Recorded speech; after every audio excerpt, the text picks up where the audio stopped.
Alrighty. Good evening, everybody. How are we all doing tonight? Sorry for the couple of days gap in streams. I had intended to stream last night to finish this out, but well, mostly tiredness. Work has been rough for the last few weeks. My remaining energy levels have not been the best. But we are here now. We're gonna crack on. Yeah, we're gonna kick this off with chapters 4 and 5 of the main story to finish out Act 1. And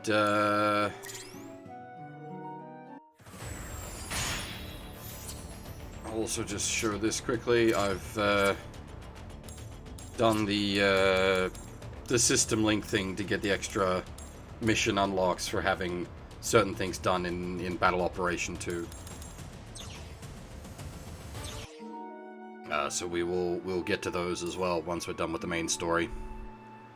What the heck is this about? This is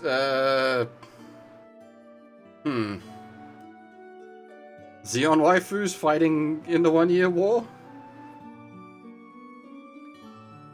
Question mark? It's weird because of the way it looks and the layout. It feels almost like a Sakura Taisen game, but it doesn't have any of the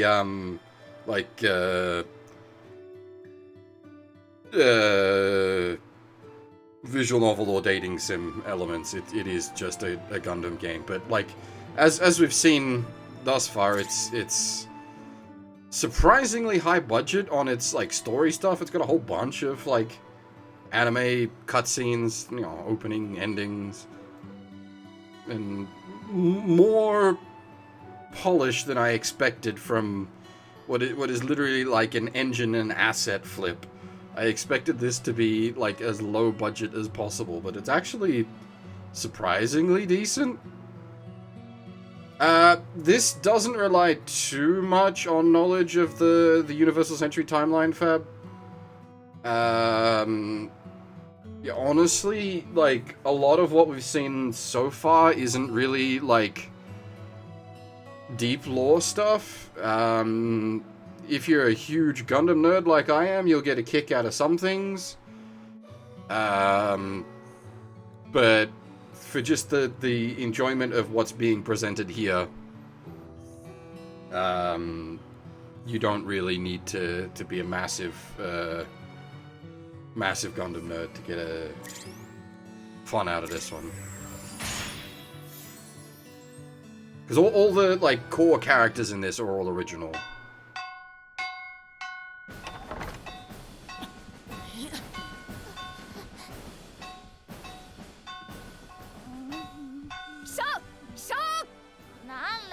We're also up in the North American Theater of Operations, which is less covered.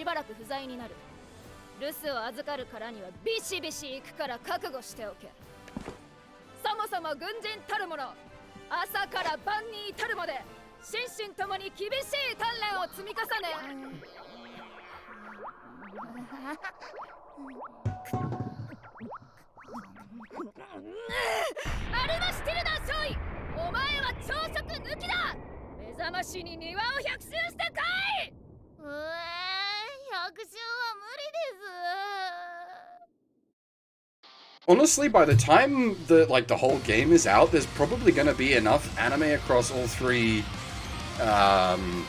volumes that there'll be a whole OVA episode's worth.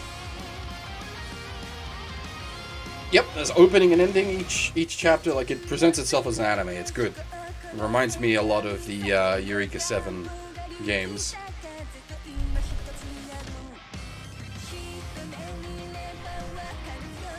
It's a lot more fancy than I expected. Also, they've just established that the blonde hair isn't with us right now, but she's voiced by Kano Ueda.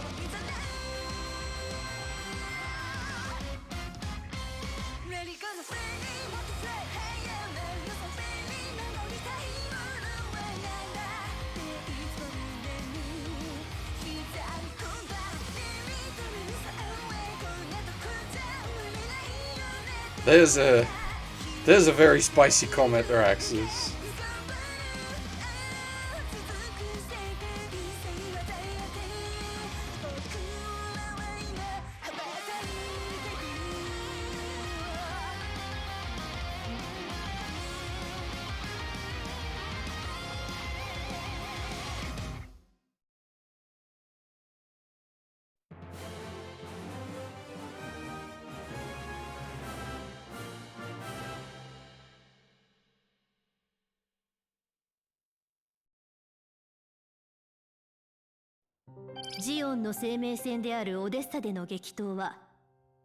There's Kano Ueda. Yeah, so it's being released in 3 parts. One at the start of November, one in the middle of December, and one at the start of December. Yeah, November, December. Yeah. The first part, which is what we're currently playing, which is Volume 1, is the first 5 chapters. Second part will be chapters 6 through 10, and the final part will be 11 through 15. Each also containing a bunch of non-story based missions as well. Honestly, I don't think her voice suits the character. Yeah, okay, so this is what I was saying before, Fab, about not being, like, you don't need to be a huge Gundam nerd to be able to follow this game. So, like, it's setting up here that Odessa Day is about to happen. And they're, like, explaining what that is. ここに至り、私はパイロットという身分を辞したことが間違いではなかったと感じるようになっていた。あのランバラル大尉の部隊でさえ、軍内部の政治的謀略によって満足な補給も受けられずにいるのだ。The original Gundam's really good. It's just old, and that can put a lot of people off. 私は守るべきものを守るために。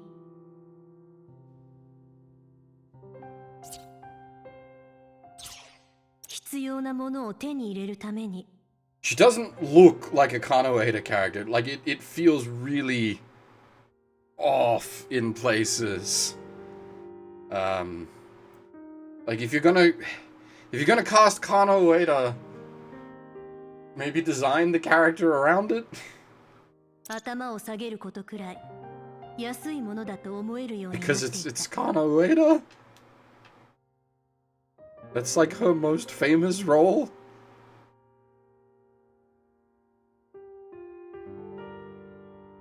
私は政治をやっている。Well, I'm just curious. It's not a proper visual novel, so I can't bring the text back. But she mentioned Rambaral in the Japanese, but didn't mention that in the English text. I've already mentioned a few times I'm not particularly fond of the localization, which is not unusual for me, but this one's definitely a bit much.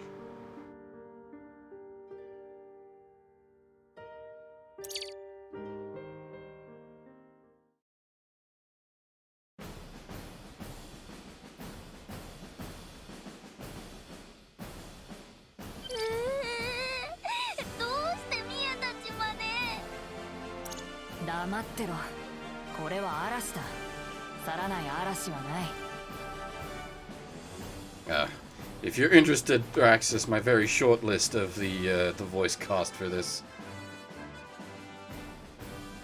I've not quite got everyone's name, unfortunately.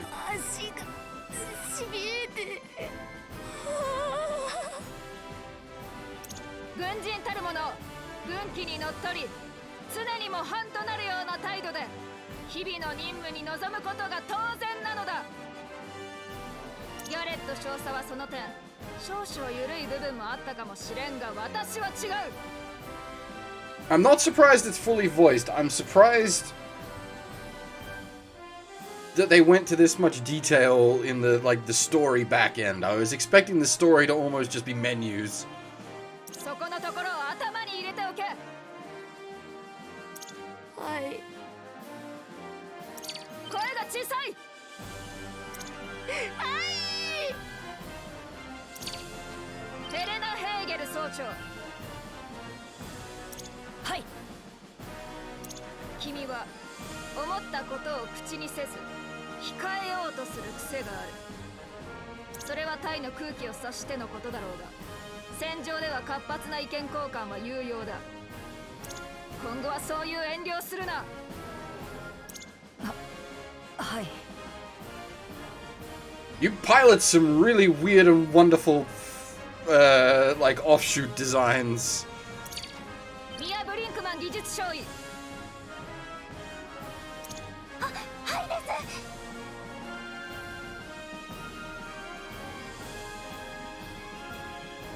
君は未だ最年少であるという遠慮と慢心がある。We'll get to the menu. Well, when we get to the menu.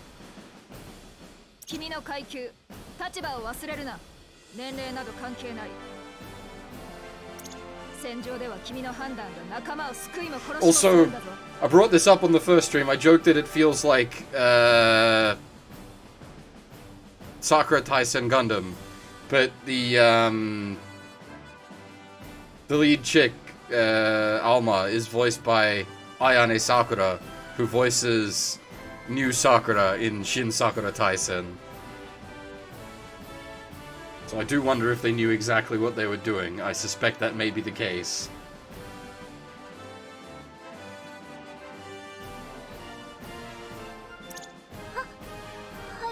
And the glasses girl is a mechanic, yes.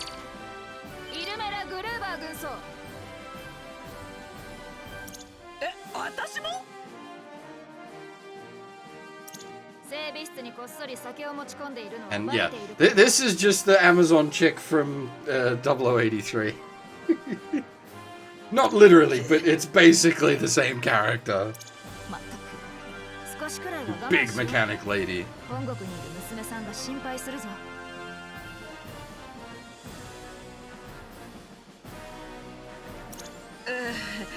それを言われると。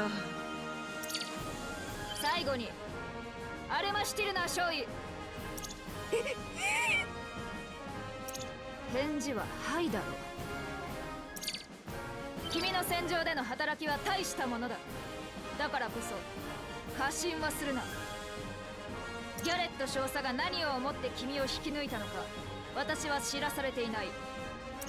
だが何かを君の中に見出したのだと信じている。それを決して見失わないでくれ。はい。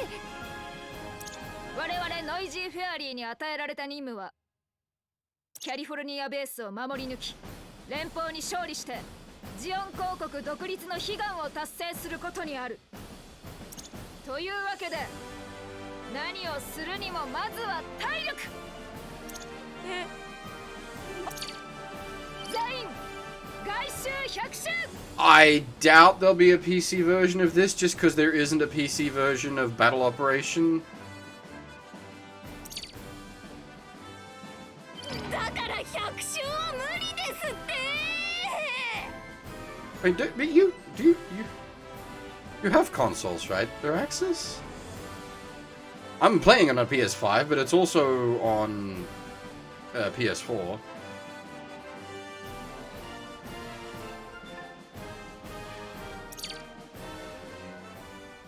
Ah, I see.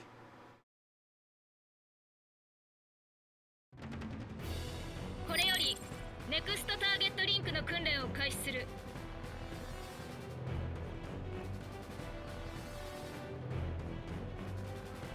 Yeah, you probably wouldn't get this running on Switch.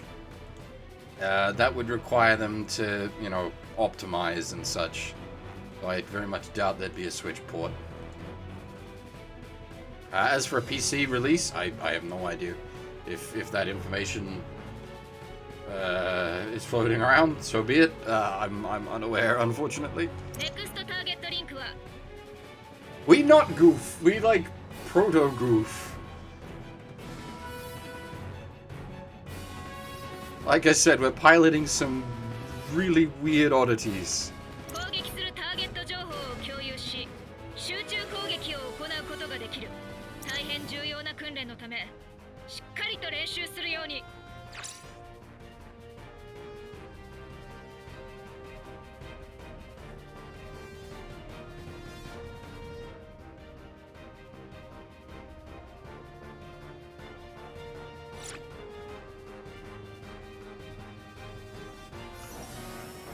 It's the kind of game you don't really want chugging, because that's a real feels bad, man.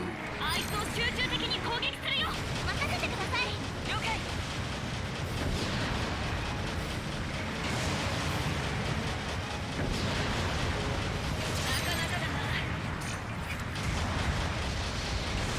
Well, it's also, I mean, yeah, you hang around for a second, you'll see when we get into combat, but like melee can be a bit fiddly. You wouldn't want wonky lag. Would make it real crap. ただ集中攻撃するだけでなく苦手な属性のモビルスーツをリンクして猟奇に任せている間に Not QTEs, but there is a counter system for the melee.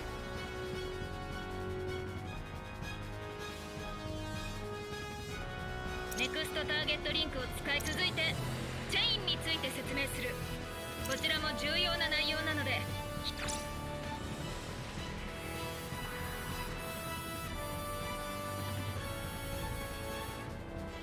This, by the way, what they're teaching you here, this is important in if you go to play like the actual battle operation. 発生させるには猟奇の協力が必要不可欠だ闇雲に攻撃するのではなく猟奇の動きに合わせて攻撃を行え Because of the way 交互に敵の体勢を崩す感覚を身につけ invincibility frames work.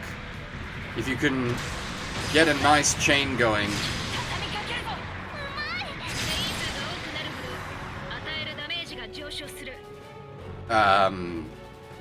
like you can get a nice damage string without putting the enemy into a undamageable staggered 攻 state. 撃を集中すれば効率よくこれにてくる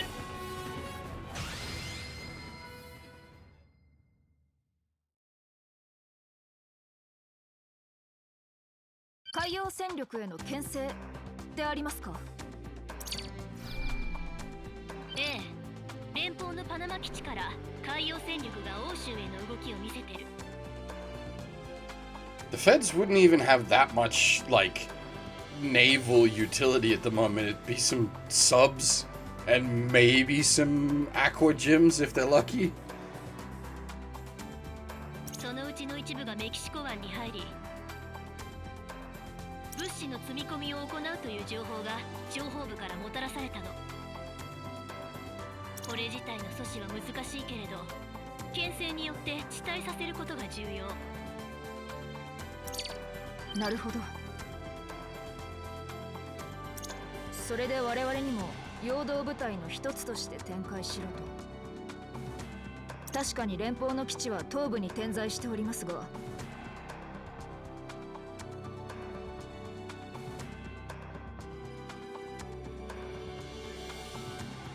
Did you? Well, not Naruhodo, almost certainly. I wasn't paying attention, but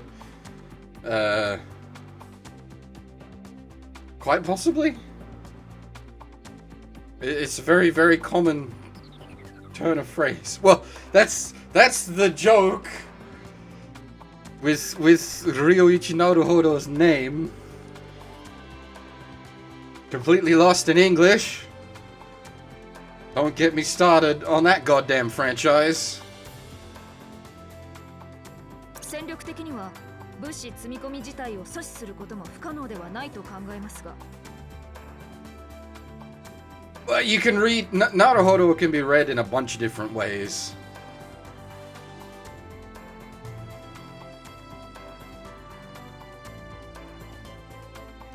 Depending on context, I like my default reading of it is usually like now I understand, or something like that. I see.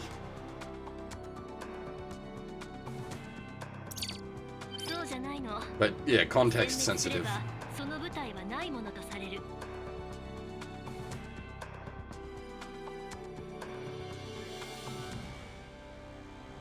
Which is the Naruhodo in Daigyaku Saiban? I don't actually know the cast list for that beyond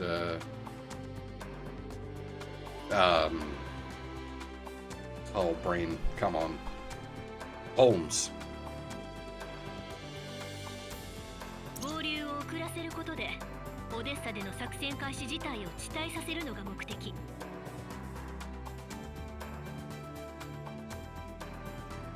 Irusuke Naruhodo. Okay. あのレビルが間違 Though they actually kept him as a Naruhodo, right? Which that's fucking weird.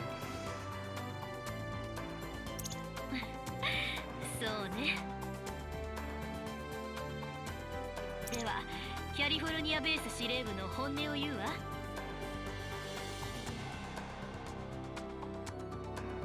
オデッサは現時点で連邦の最重要目標になってる。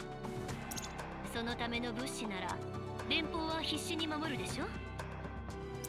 私たちが見ているのはアフターオデッ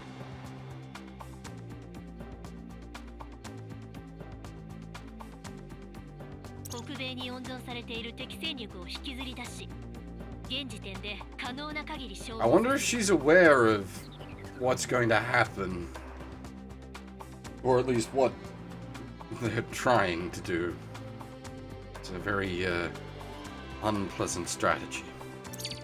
合点が行きました。仮にオデッサで我が軍が敗北した場合でも、北米とアフリカが無事ならまだ戦えます。あなたなら分かってくれると思ったわ。だとしても、私は勝利を望んでいます。慎重さと情熱、それを両立させる思慮深さはあなたのいいところね。でも本当、オデッサで勝ってくれるのが一番なんだけど。Like, Kano Ueda's doing a good job of delivering the lines. It's just that the character design really doesn't fit the voice. 詳細な作戦情報を送るから確認して。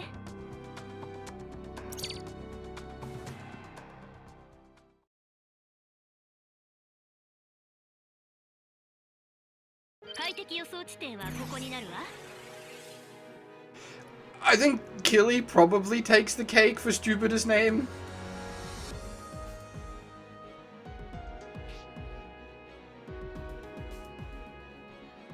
敵の展開予想はこう。川を挟んだ対岸に大規模な砲撃部隊。Yeah, Federation has plenty of T-61s. そして護衛役でもある前衛部隊がこのように展開してくるは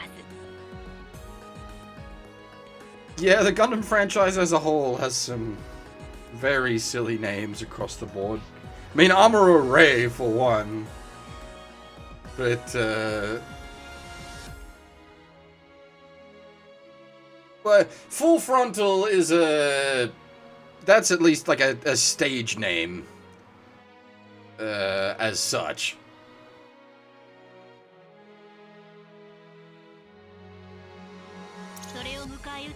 But like, bring Stabity.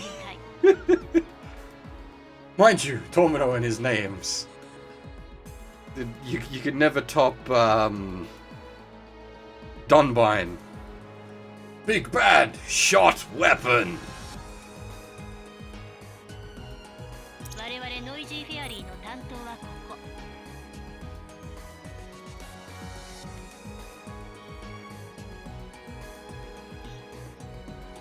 敵砲撃部隊はこちらの射程外から攻撃してくることが想定されるわ。支援砲撃の着弾予測はミア、あなたに任せたい。頼むわね。Oh boy, it's a artillery bollocks map like from Valkyrie Profile. No, Chronicles? Chronicles. それでも我々の目標は前衛部隊だということを忘れないで。敵の支援砲撃をかいくぐり、前衛部隊を壊滅させて。敵は簡単なく増援を投入してくるはず。数で押されたら不利よ。前衛部隊の壊滅を確認次第撤退。我々の作戦は終了よ。あとは友軍が仕上げて。I don't think we're even a recon force in this case. We're doing like a suicide op, but with no intent to die.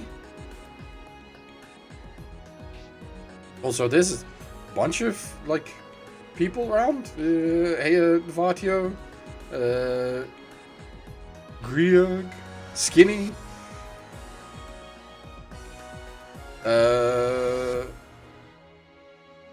Musinozomi. I hadn't said hi to people. I was focused on elsewheres. Wasn't asking, just saying hi. Being polite. But yeah, these are our weird and wonderful variants. Haimo Zaku, basically like proto goof. Zaku half cannon, which is a Zaku 2, but with like the Zaku cannon's arm and well, it's not even its cannon, it's a Gatling. And then a Zaku 2 sniper type, which I'm not even like, what?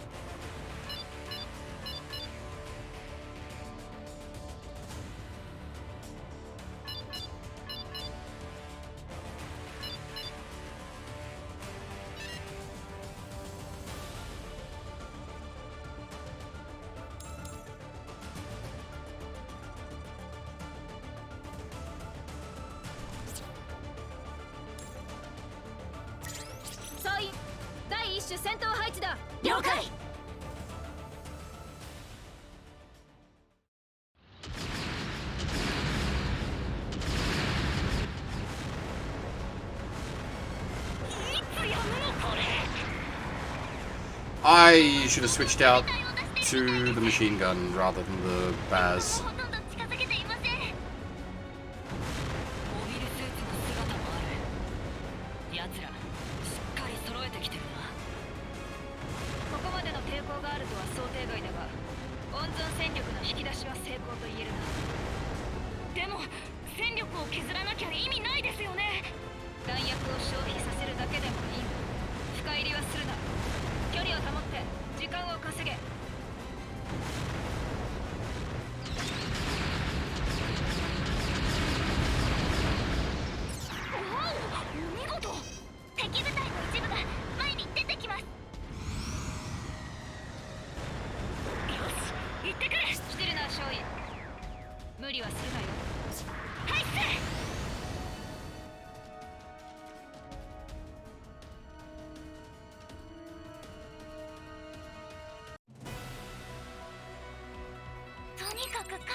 Is that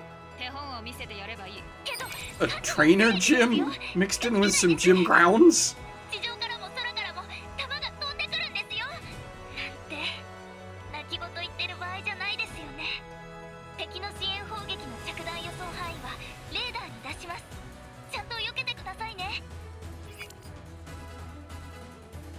I mean, yeah, okay, it's the Federation, they're hard up for any kind of mobile suit, I know the feel.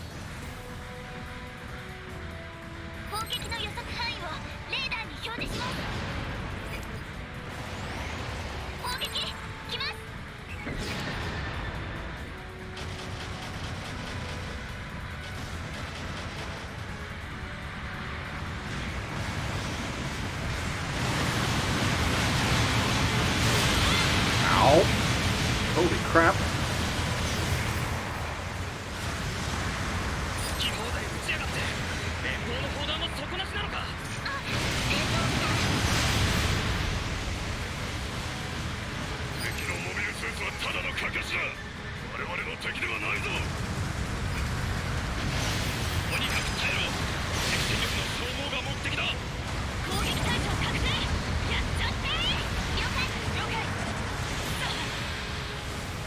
These fucking donk cannons.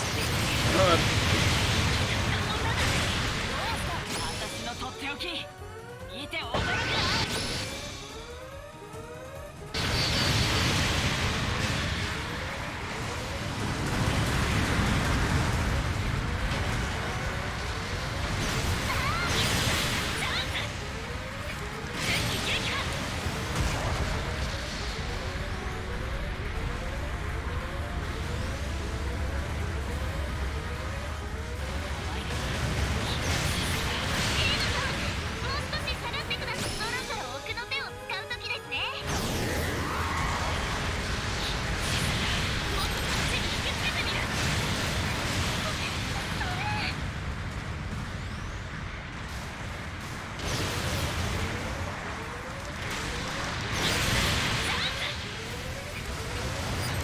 Not enough healing. Okay. That hurts. God damn. とにかく数打ち当たるって感じですか。確かに間違ってはいないけど。連度は低い。所詮不慣れなパイロットだ。手本を見せてやればいい。けど数は正義ですよ。近づけないです。地上からも空からも弾が飛んでくるんですよ。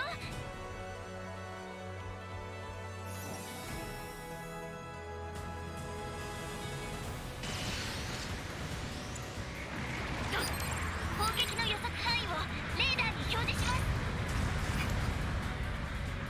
砲撃来ます。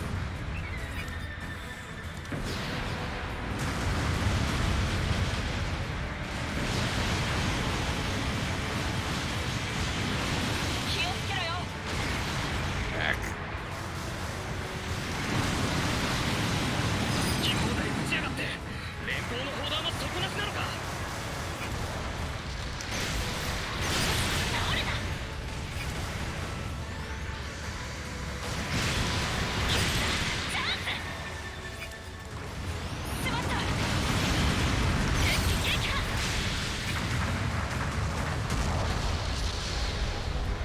攻撃対象確定。やっちゃって了解。任せたな。治るな。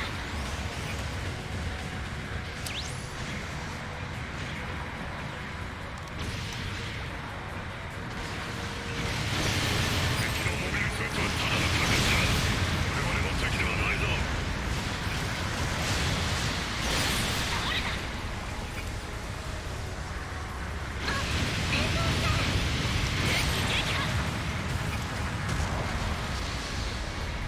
こうなったら奥の手だ。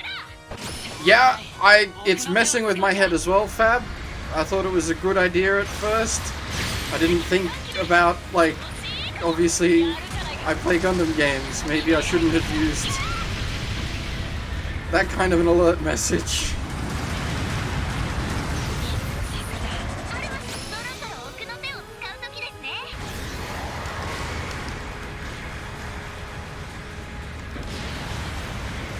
ごめんなさい。大丈夫。気にせずガンガンやっちゃって。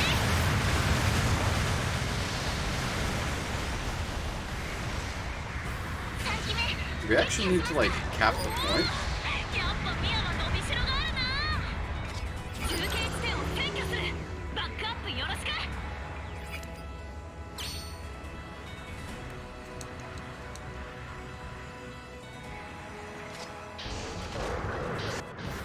待ってください。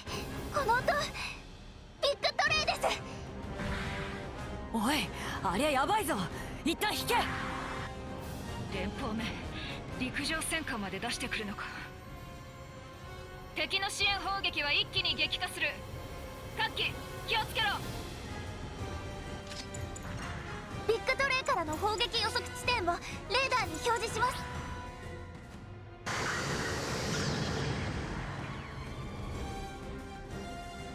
おい、わらわら湧いてきや That looked kind of dodgy. 行くよ。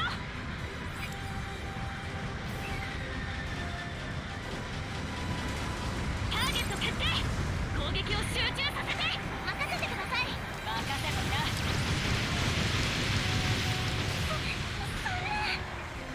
やらせないよ。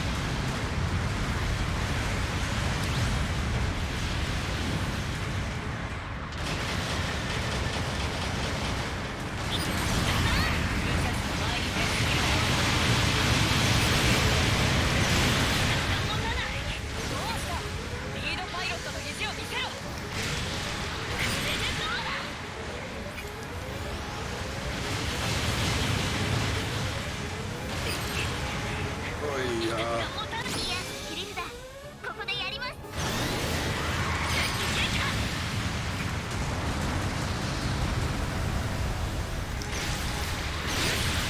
私たちすごいんじゃない？状態による一戦闘でその戦績ってチャンス。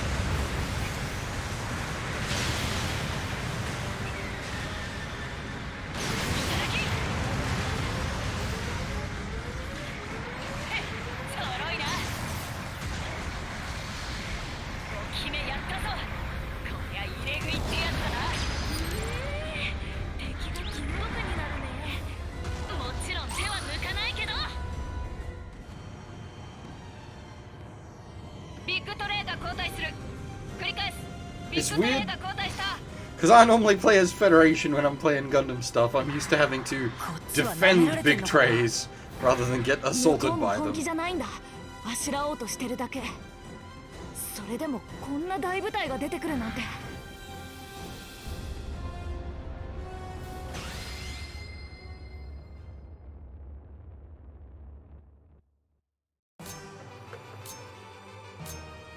戦果は十分だ。これからもお前たちの奮戦に期待する。 Yeah, we got whopped a bit.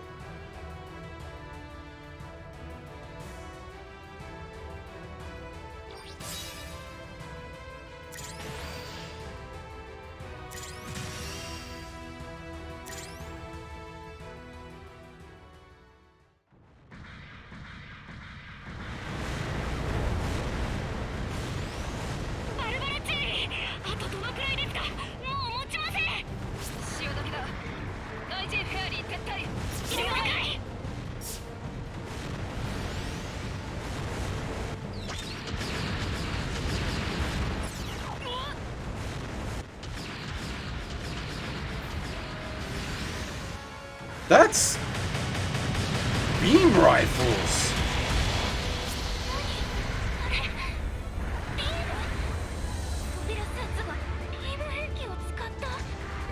Wait, Gyms shouldn't be able to use those. The generator isn't powerful enough.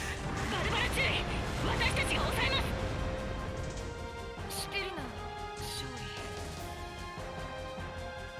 絶対に無理はするな。任せた。任されました。ア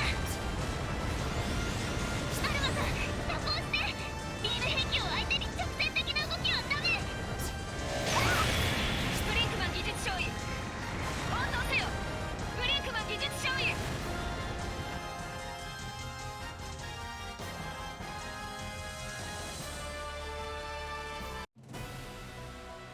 Those particular beam rifles are the ground type beam もう rifle. やられてない。早く片付けて探すよ、ヘレナ。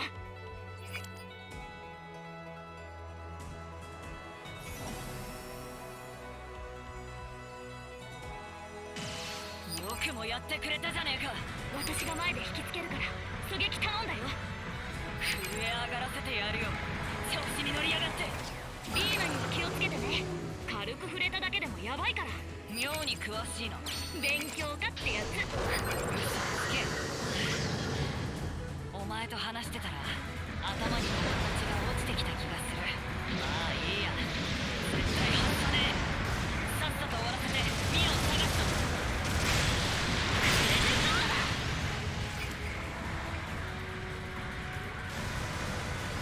た。 But like at this point of the war, they shouldn't even have these in like any kind of number.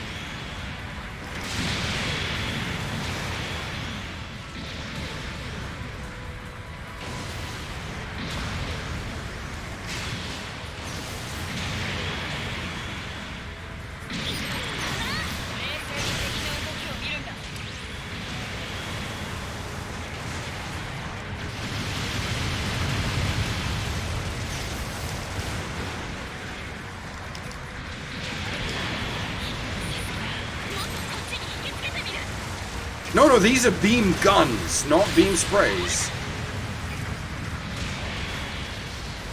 And like they don't even, they don't look like the ECAP variant, which a Jim could theoretically use. They're the full generator variant.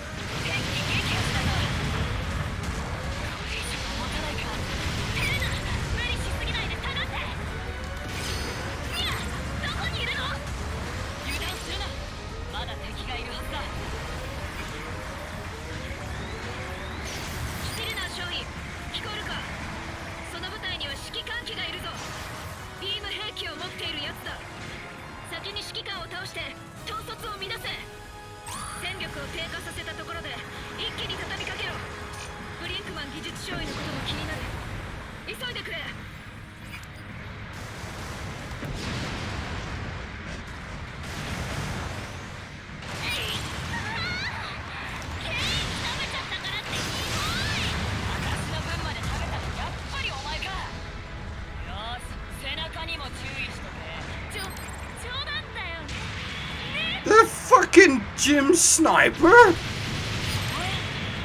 Has the Federation deployed every beam weapon in their arsenal against us? 分かってるよ。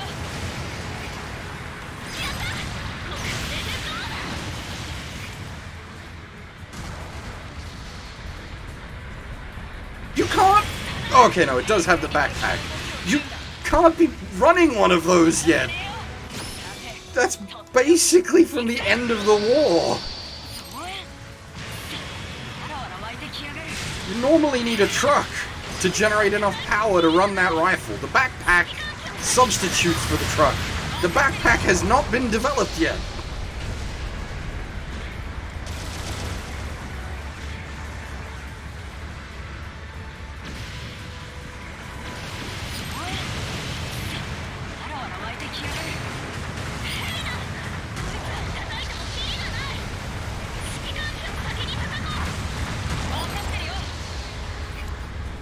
Even if you rush beam weapons, you're not getting this shit that fast in Gurren's Creed.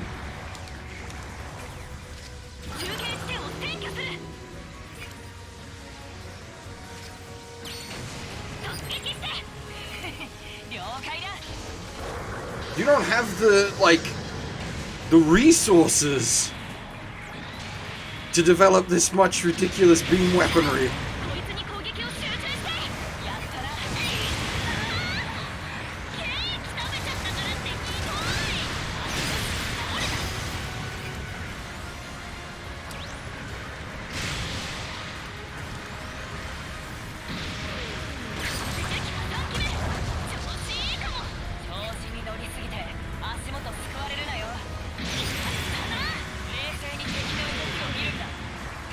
Mind you, what we're piloting should be basically dying in one hit from these beam weapons, so nothing is exactly accurate here. Like, the beam guns that they're wielding should be, like, just coring any of these Zaku's in one hit.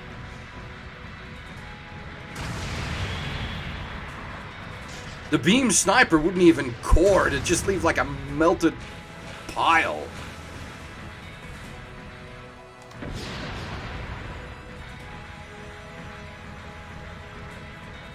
If you've seen 08MS Team, the prototype of the fucking Jim Sniper is what melts Applesauce 3.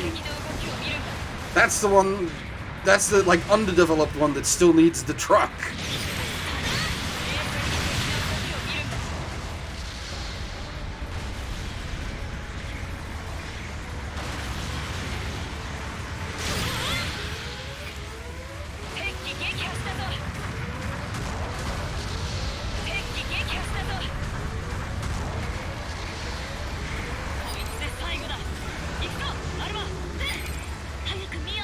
Like, the actual Jim Sniper 2 is Gundam tier in, like, how much power it can output.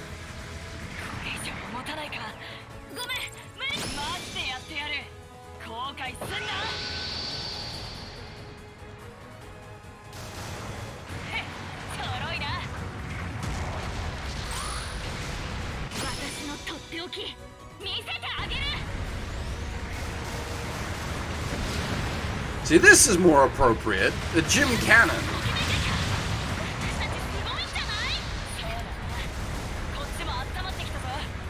Solid state guns. Not fucking beam weaponry.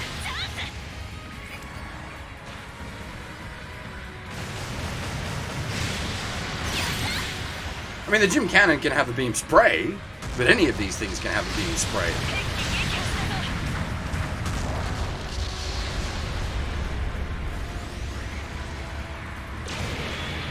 Yeah, see?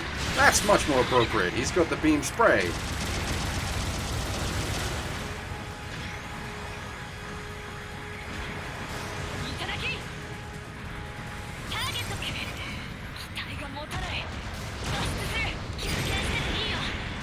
Oh boy.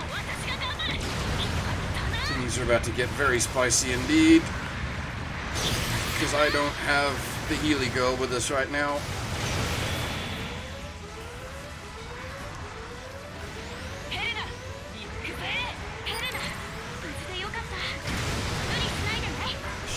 Shield. That's not what I wanted.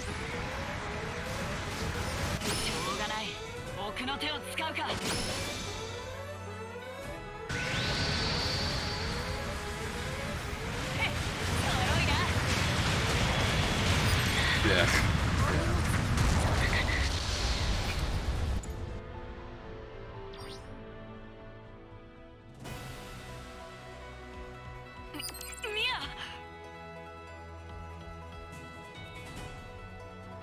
As for squad getting repairs from the points, I'm not sure. Our orders are like go, hold, or follow. But your allies can die, they respawn.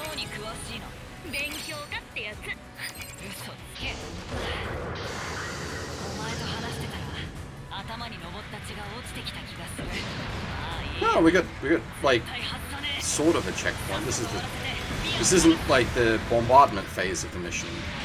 It's straight into the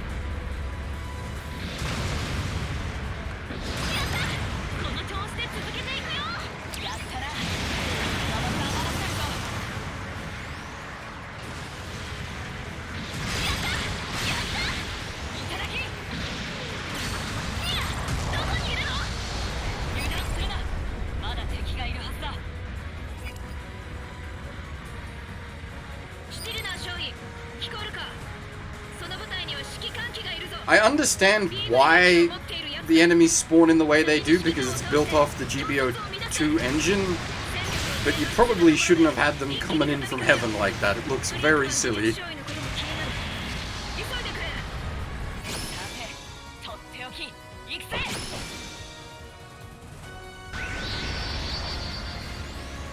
Like, again, that's how, like, units spawn in GBO2, so, like, I understand why in engine it works that way.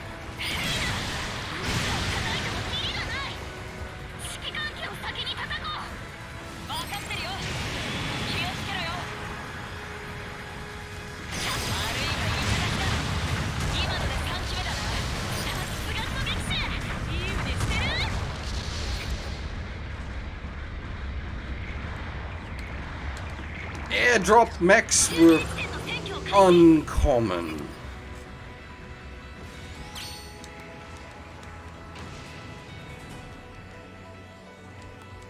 It certainly did happen.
きターゲット決定攻撃を集中させて任せときなあいつを集中的に攻撃するよ任せときな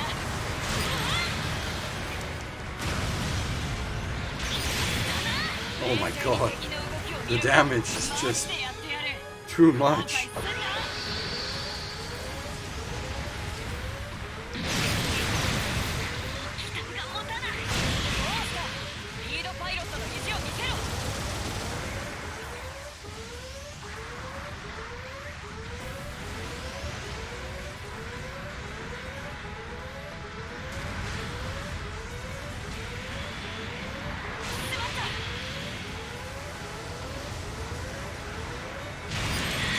Yeah. お荷物になっちゃったかな。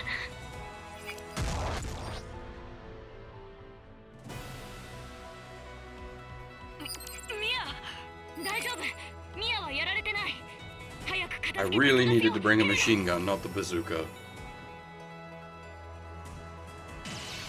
くもやってくれたじゃねえか私が前で引きつけるから狙撃頼んだよ震え上がらせてやるよ調子に乗りやがってビーマンには気をつけてね軽く触れただけでもやばいから妙に詳しいの勉強家ってやつ嘘つけお前と話してたら頭に昇った血が落ちてきた気がするまあいいや絶対外さねえさっさと終わらせてミアを探すぞチャンスおいアルバちゃんと狙えよあえてだよあえてチャンス任せて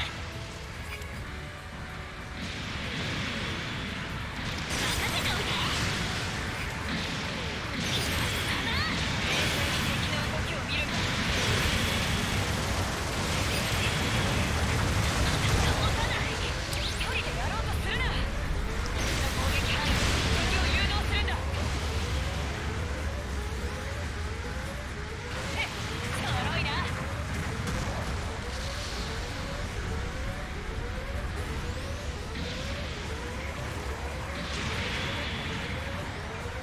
どこにいるの油断するなまだ敵がいるはずだシティルナー少尉聞こえるかその部隊には指揮官機がいるぞビーム兵器を持っているやつだ先に指揮官を倒して統率を乱せ戦力を低下させたところで Yeah. 一気に畳みかけろ Doesn't even go that ブリンク far. マン技術少尉のことも気になる急いでくれ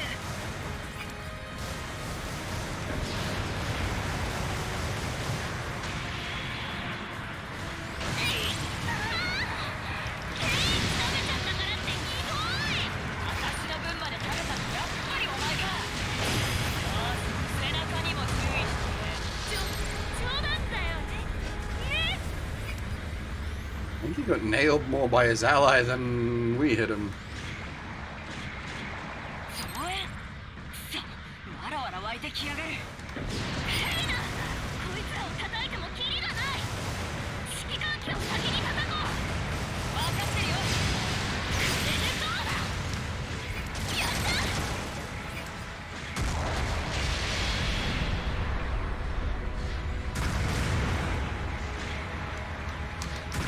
だな冷静に敵の動きを見るんだわらわら湧いてきやがるヘイナこいつらを叩いてもキリが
God damn it, he's got like 1 health left.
They both nailed me, literally as I inputted my attack, which caused my iframes to drop. In AI. You can sort of outspook humans, but obviously AI can react faster than you can.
Ow.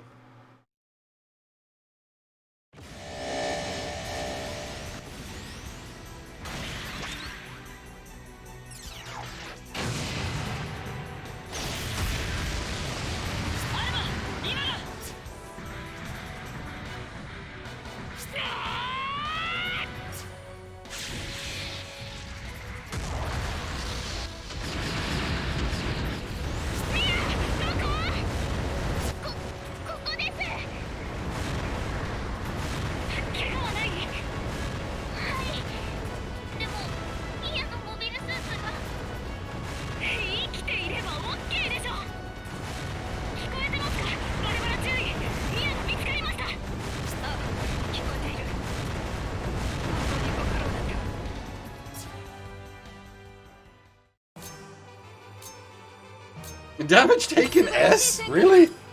これはお前たちの実力だ。誇っていいぞ。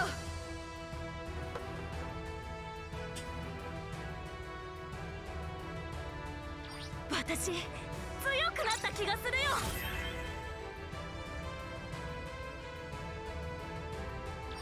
今の自分を超えていかなきゃな。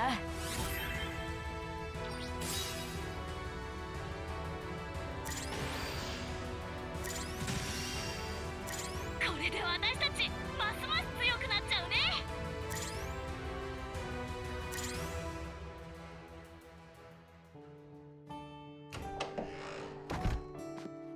みんなお疲れ様。キリーさん、ギャレット少佐だ。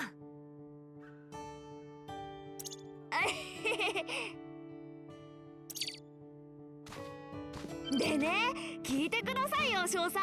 バルバラ注意すごかったんですよ。厳しい戦いでしたが、注意の指揮によって全員無事に帰ってこられました。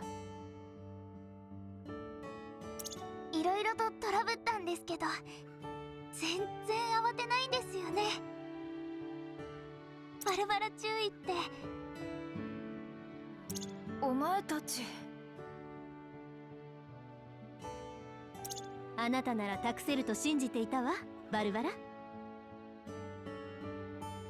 そんな買いかぶりです。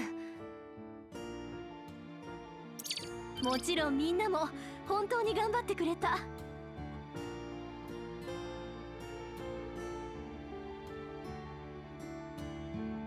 軍部は今回の働きを高く評価しているわ。当然でしょう。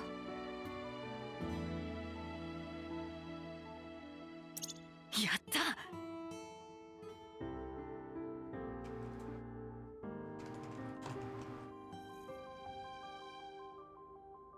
評価って？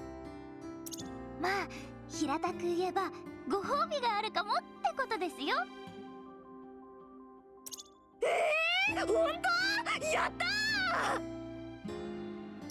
ギャレット少佐。とはいえ、こちらも手痛い損害を被りまし We た。 did lose an experimental mobile suit. ザク・ハーフキャノンは大破。他の2機もオーバーホールの必要があると整備班から報告がありました。To be fair, if you take it as shown there, we did knock out a ton of beam rifle equipped Federation mobile suits.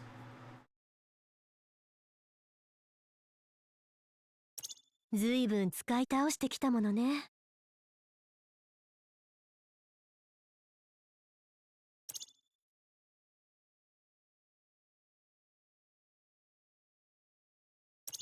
そんな心配そうな顔しないでみんな。ほら顔を上げる。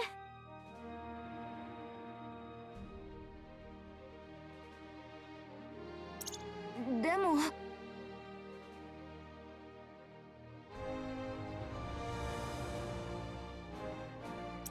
私がキャリフォルニアまで行って手ぶらで帰ると思う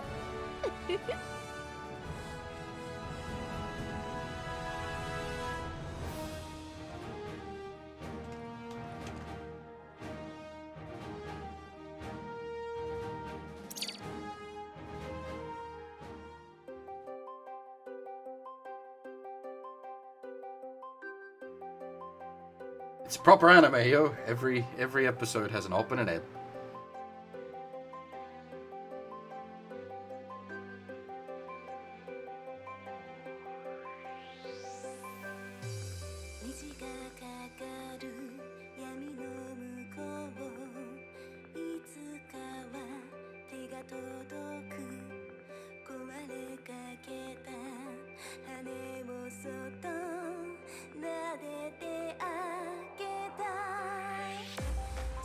Surprisingly, didn't cause copyright shenanigans.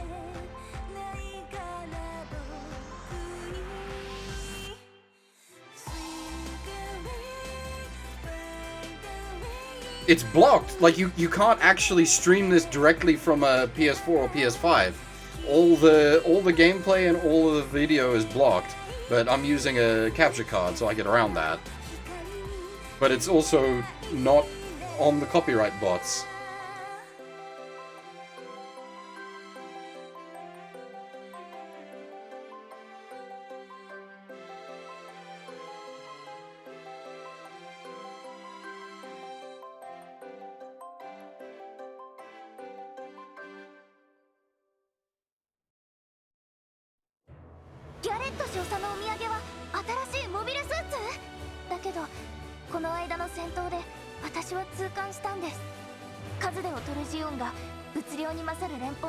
There it is.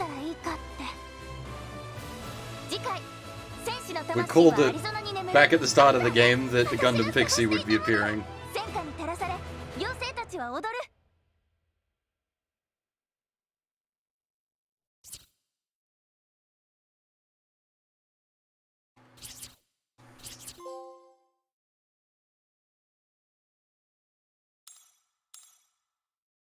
So this is awkward.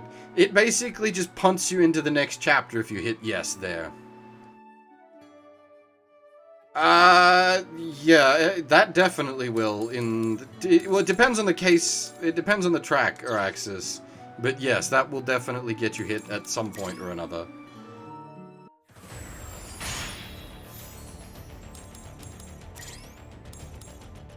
Okay, so that last one is just finish chapter 5.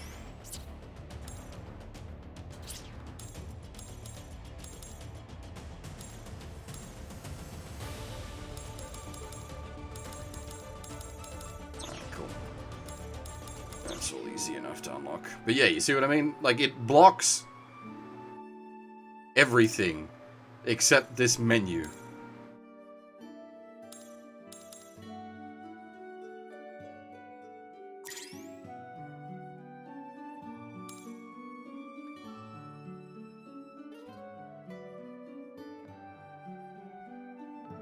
Wait. This is interesting.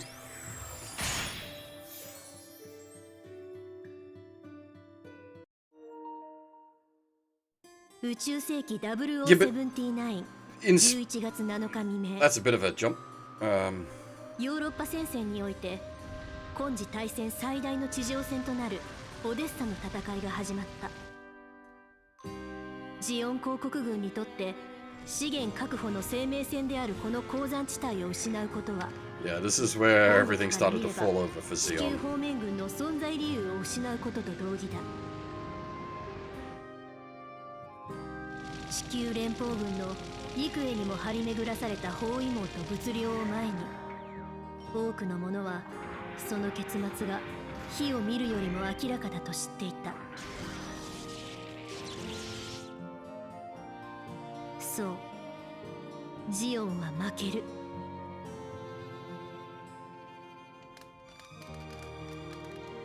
Igloo is good.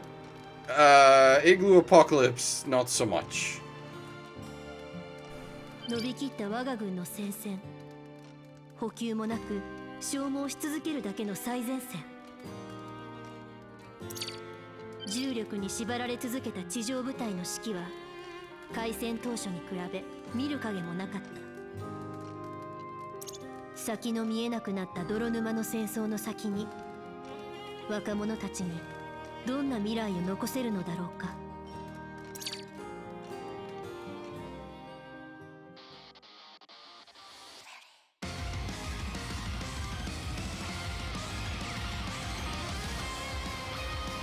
I'm curious if we end up in space in volume 2 or 3, because obviously the battle operation engine like has full-on space support.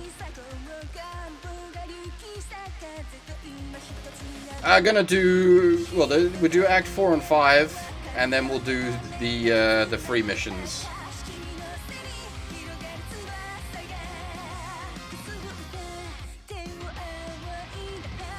Well, you can't really, depending on like the story they're telling, they can't really have the noisy fairies engage with the White Devil, because that didn't happen.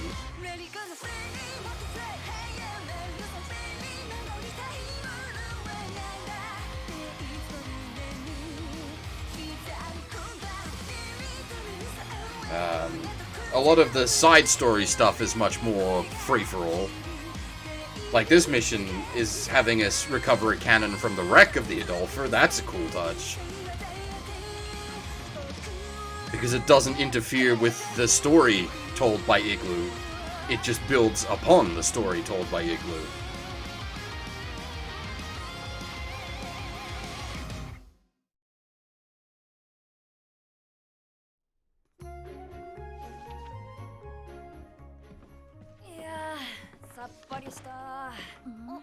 水にも限りがあるので、シャワーは1日2回まで。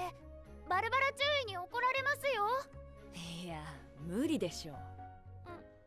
無理ですよね。湖は？シャワーがダメなら湖でいいんじゃないの？冷たいし、ありえないし。ねえ、っていうか、どうしたこの紙の山？資料です。貸し出してもらったの。そう。うわ、心こもってない。友軍の戦闘記録。 2 showers a day is insanely good if you're not rationing. 拝借できそうな忘れ物をね、探してるってわけ。 1 shower a day is insanely 作戦 good. 行動後に放置した残存兵器がないか探すんです。探すって、大概爆破処理済みでしょ。ボカーンと。ちっちち、甘いよヘレナ。いくつか登記されたままの記録もあったはずなんだな。あったはずって、アルマ、あんたこれ全部読んだことあるわけ？うん、暇な時に読んでたから。変わってんね。 You'd be hard pressed to call any of these reports dusty. 悪いミヤ、ひどいよヘレナ。 It's all referring to stuff that's only happened in like the last month. ミヤが怒んなってミヤ、悪かったから。これ欲しいで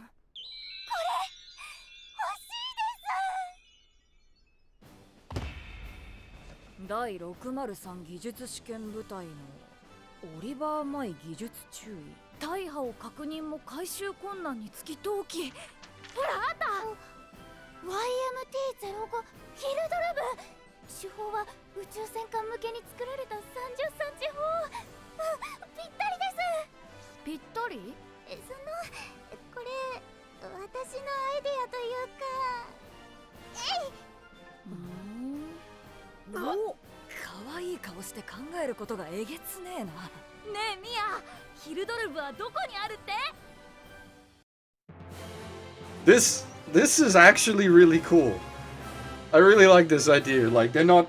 It even works, like... Gundam developmental canon gets really fucked up because you get so many things popping out in such a short period of time. But this allows you to basically develop a new suit out of bits. And not only that, but like you're actively drawing on the existing lore of the franchise. その機体はアリゾナで試験運用されていたうちの1機よ。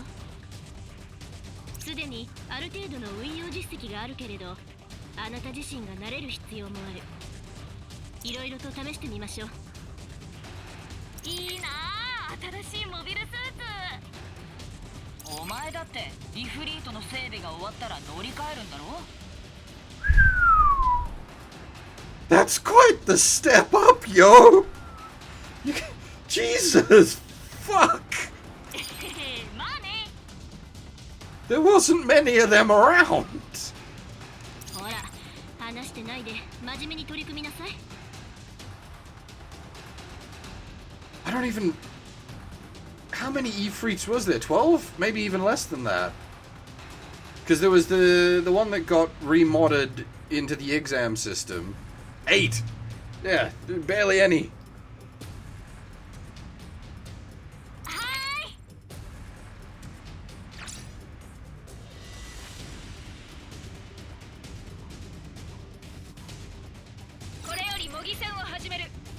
Oh yeah, no, it should just be the Efreet, not a exam system Efreet. I actually have the BDO-1 in Battle Operation 2, which is fun.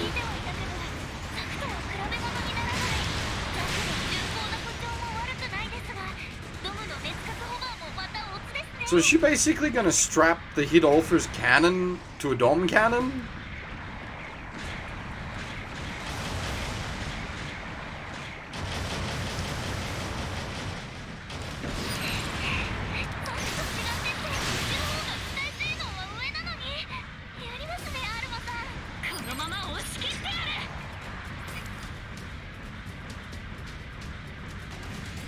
Can I have her MMP-80?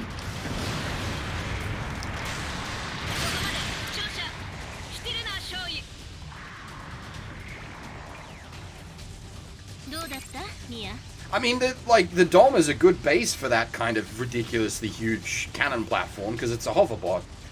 So it brings its own stabilization.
バルバラ、現地の様子は？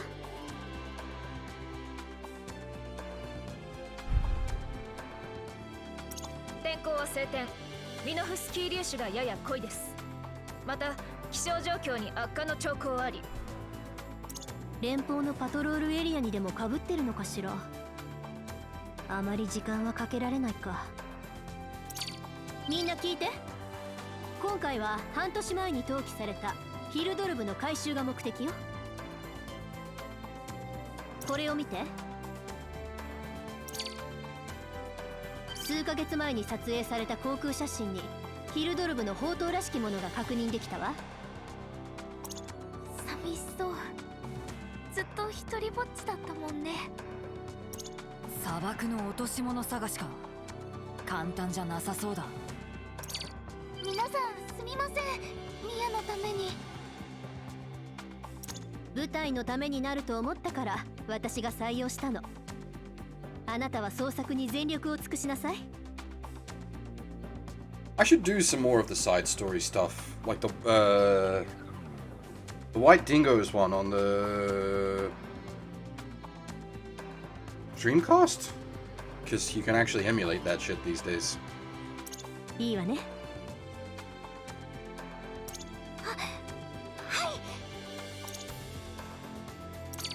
アルマ、聞いてる？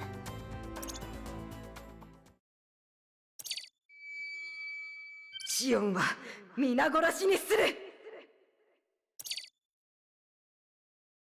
あれは憎しみだけじゃなかった。Oh yeah, you missed it in the earlier chapters, Zeraxis. There is an enemy pilot. There's a batshit insane murder lady called Lilith. してるな、少尉。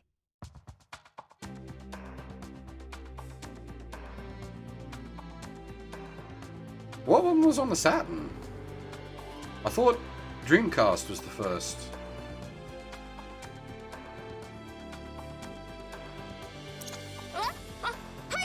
出られます。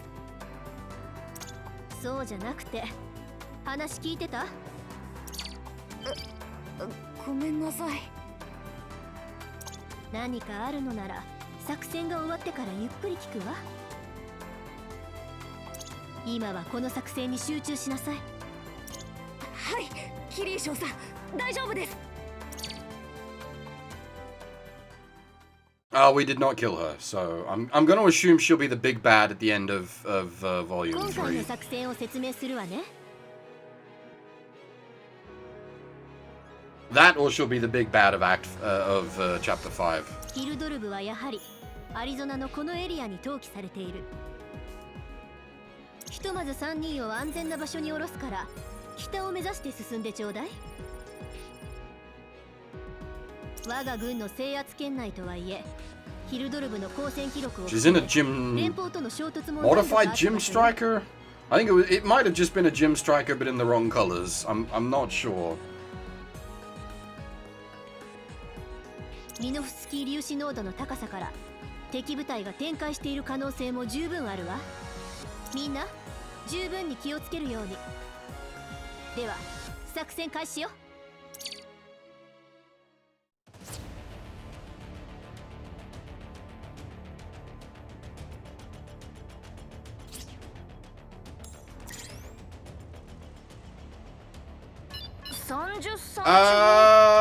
28 in total. I don't know how many are free at this point. 元は宇宙戦艦の手法だったって話です。ロマンですよね。やばい、ミアの変なスイッチが入ったぞ。私はロマンよりマロンの方がいいけどな。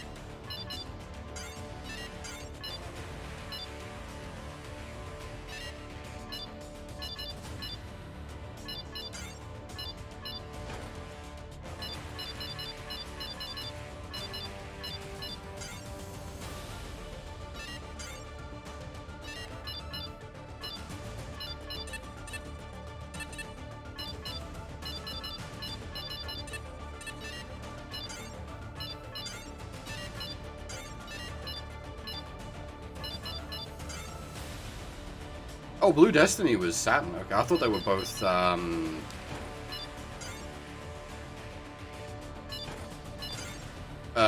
Dreamcast.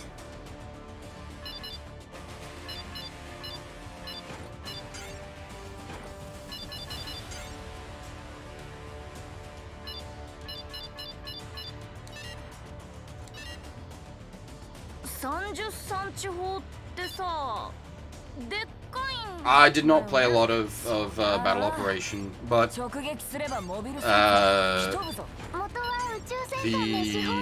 Blue Destiny one is probably one of my favorites. やばい、ミアの変なスイッチが入ったぞ。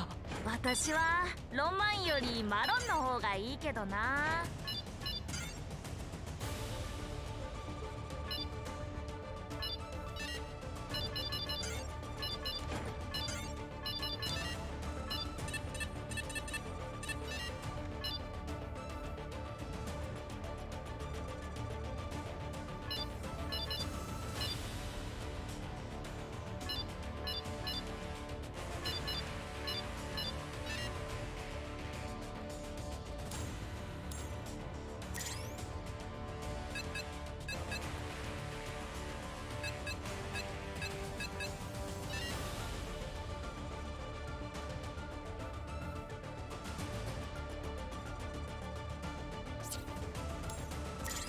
総員第一種戦闘配置了解。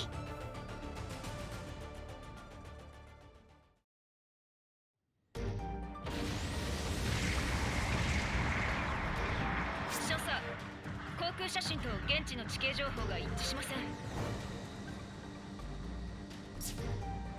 急激な砂漠化による影響かしら。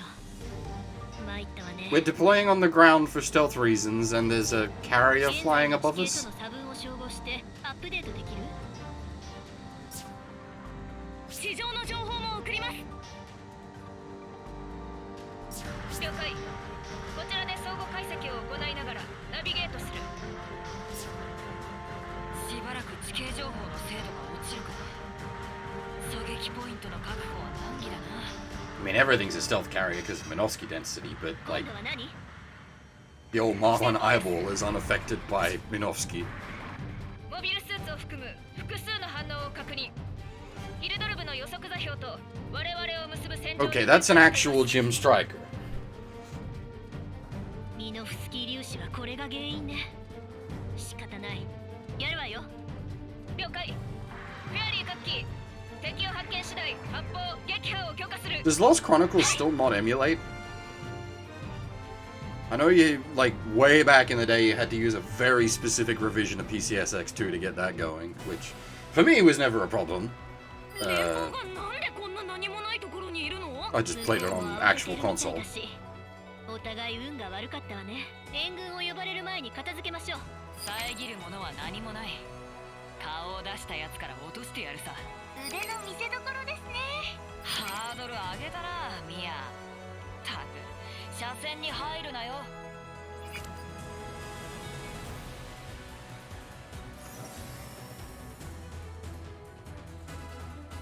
地形情報を更新したい。直進せよ。了解。 Yeah, I'm much more comfortable with the machine guns rather than the bazookas. 30%経過。地形情報をアップデートする。ちょっと安心だ。これで迷子にならずに済むね、ヘレナ。それはこっちのセリフだって。いた。連邦のモビルスーツだ。やっぱりいたんですね。これじゃヒルドルガの回収は。大丈夫。みんな仕掛けよう。せめてもうちょっと早く行ってくださいよ。おい、ミヤ。前衛をフォローできないか。やろうとはしてるんです。でも機動力が違うんですよ。 The Dom complaining about falling behind. You're the fastest thing we've got by a mile.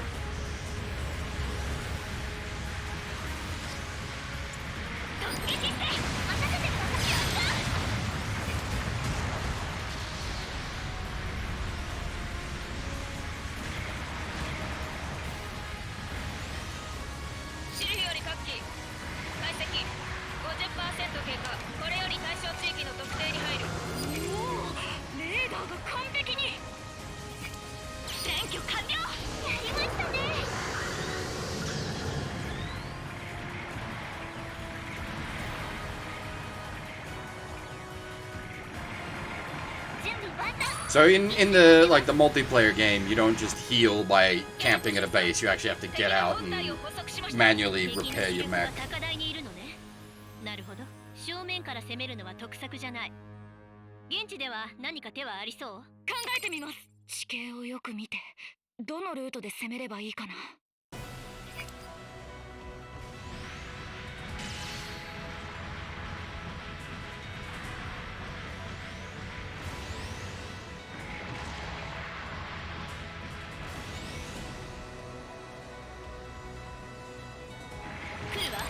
I mean, if people are interested, I can stream some actual battle operation too at some point, though I'm no good at the game, so I don't know if that would be of any value. わからない。どっちにしろ厄介ですよ。そうだね。みんな気をつけて。前のやつと多分違う。敵はおそらく試験部隊です。我々との遭遇を周辺部隊に報告している可能性があります。ええ。手早く済ませましょう。ヒルドルガを探す時間も必要だしね。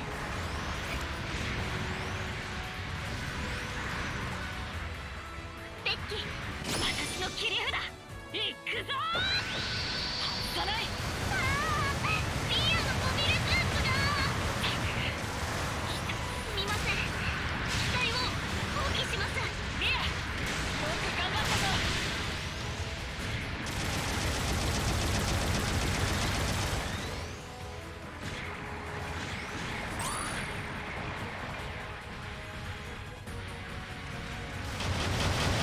これ以上好きにはさせません。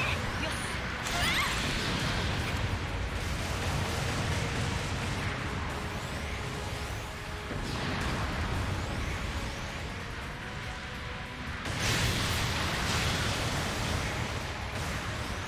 いただき。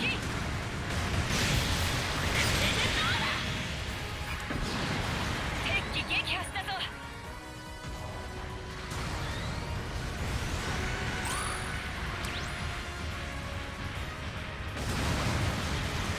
やりましたよ。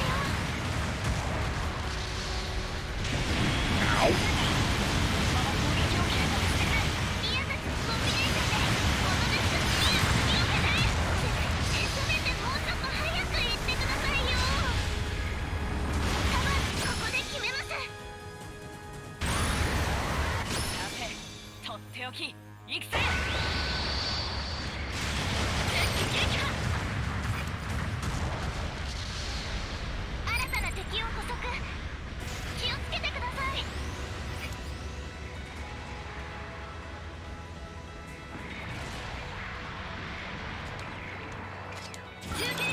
You're also extremely limited in what you can do out of the mech in this game. It's basically just cap the base, and that's really all you can do. Whereas in Battle Operation 2, you can, like, there's different vehicles you can use. You can obviously capture points, repair your own mechs, set up the bomb on the enemy base.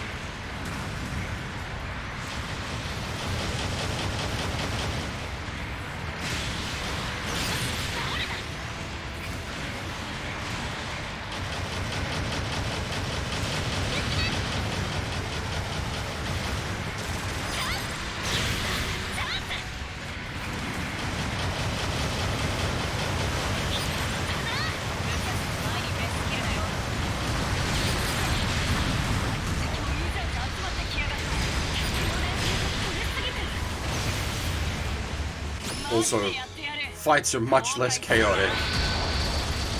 Well, they're more chaotic, but they're less insane. I don't know how to put that properly. Because, like, there's not 50 enemies piling on one you.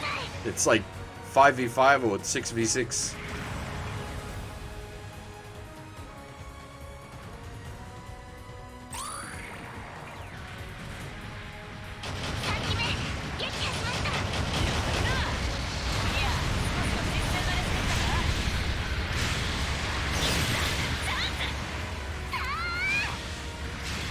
The multiplayer game also doesn't have, like, the magic special abilities like these.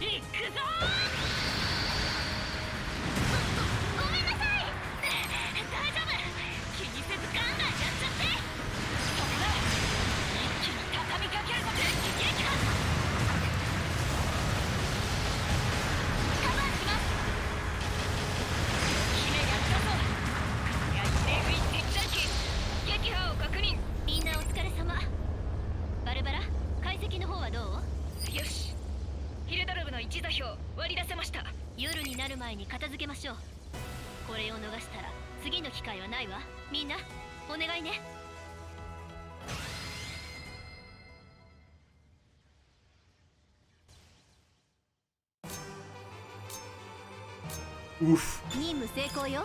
Oof. 指揮官として私も鼻が高いわ。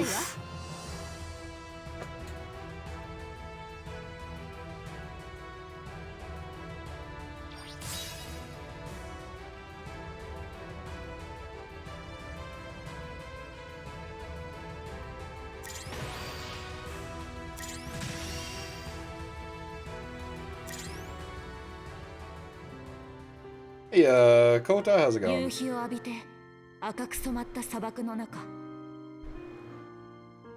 そびえ立つ巨大な砲塔はまさしく墓標だった。ヒルドルブ、試験任務を全うすと短く書かれた報告書からは、無念、痛恨、疑問、そして怒り、さまざまな思いが透けて見えた気がした。今私たちは眠れる戦士の力を借りるためにその魂を呼び起こす。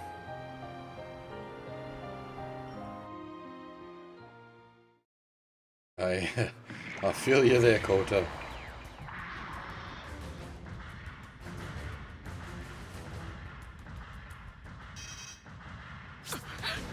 高熱源体接近、着弾します。敵モビルスーツ部隊と接近を確認。思ったより早かった。いや、早すぎる。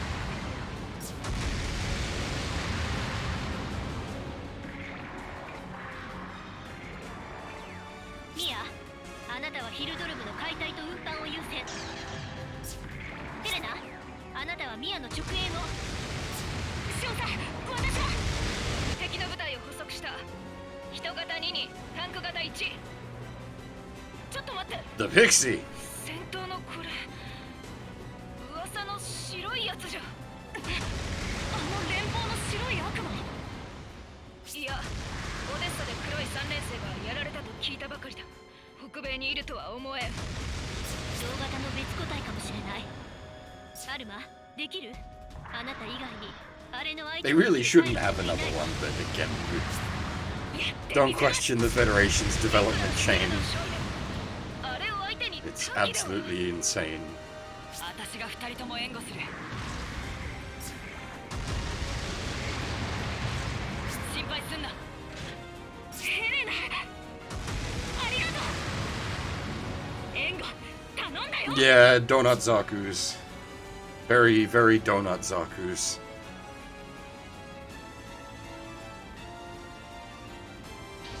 できるだけ夕日を背にしてくれ。じゃないと風穴開いちゃうぞ。信じてるよ、ヘレナ。敵の注意をシルフからそらしてくれればいい。無理に突出する必要はないわ。してるな、少尉。気負うな、落ち着いてやれば必ず切り抜けられるはずだ。はいっす。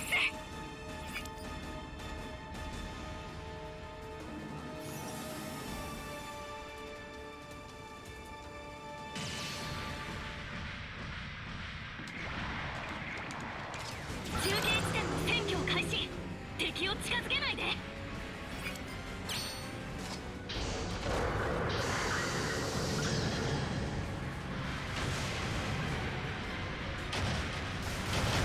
敵撃破したぞ。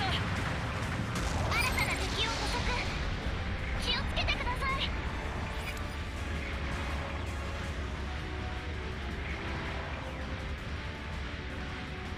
It's more that the Federation couldn't produce more Gundams. Berserker Fury. They didn't have the resources, but we just kind of ignore that. Because, like, the Pixie is an actual Gundam. It's not just a dressed up gym.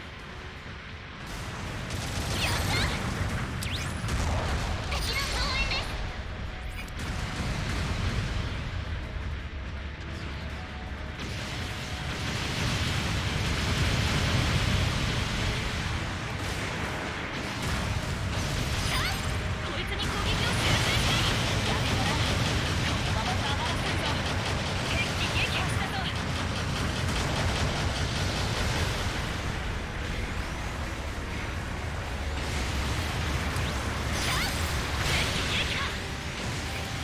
敵の増援です。撃破3機目。調子いいかも。 A lot of the Federation's deployment strategy was just whatever we have, get it out on the field. リペア完了。いつでも行けるよ。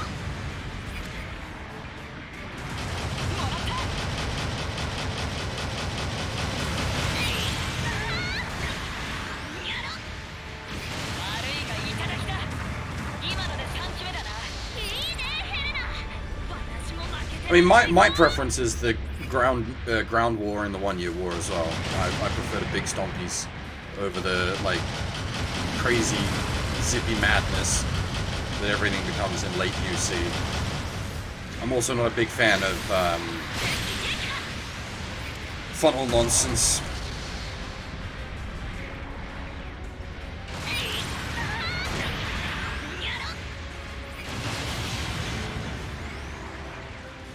ターゲット決定。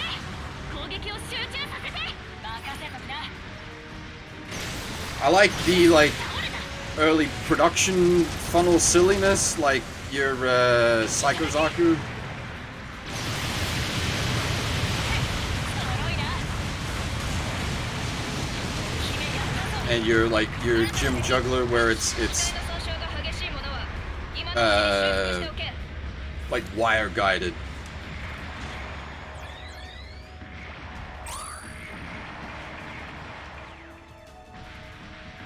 Yeah, don't worry too much about it, Coda. Mostly because Gundam tends not to keep up with the Gundam lore. リペア完了。 Things tend to get wonky and not make any sense.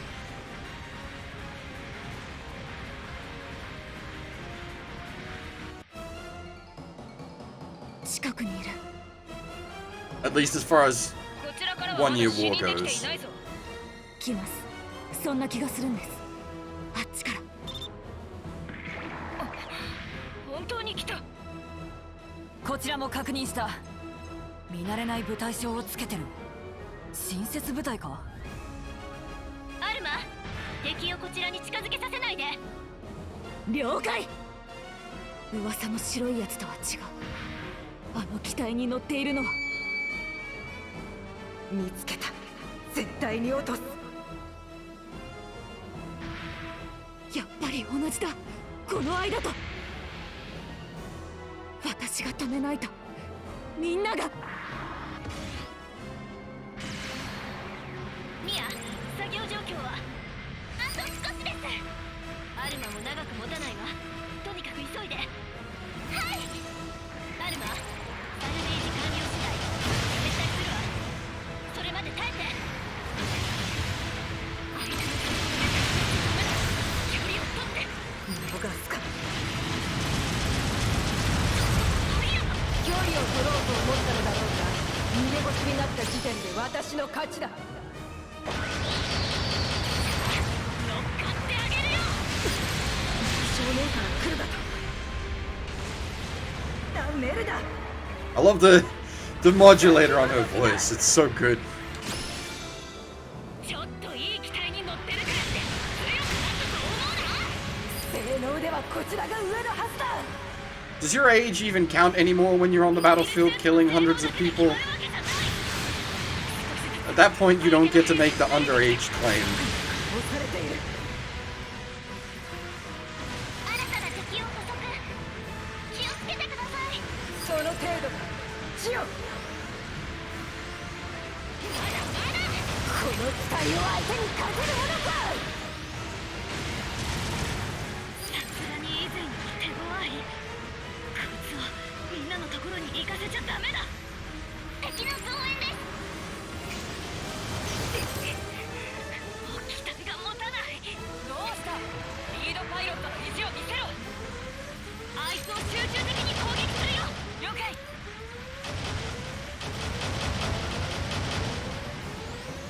シルフが危ないわ。帰れなくなるわよ。マジでやってやる。後悔すんな。 Also, yeah. I mean, I suppose anime is also a fair point at the end of the day. That they're not real.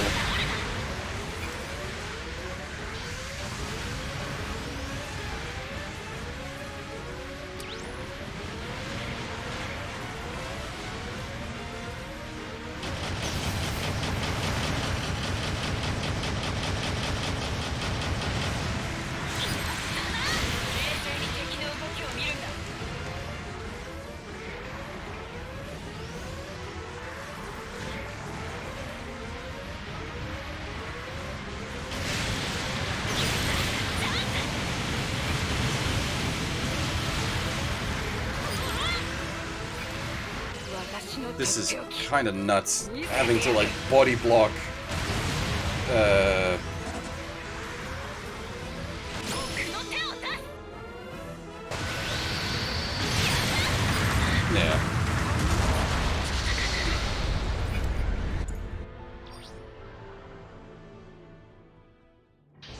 できるだけ夕日を背にしてくれ。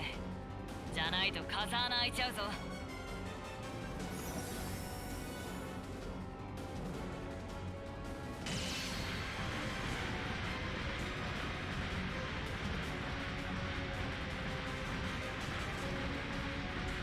あいつを集中的に攻撃するよ。任せときな。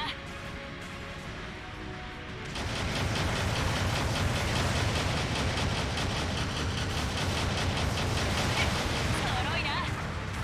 新たな敵を捕捉。気をつけてください。 I don't feel like this game's gonna go into like the horrors of war stuff. 中継地点の It feels a bit too fluffy for that. 敵を近づけないで。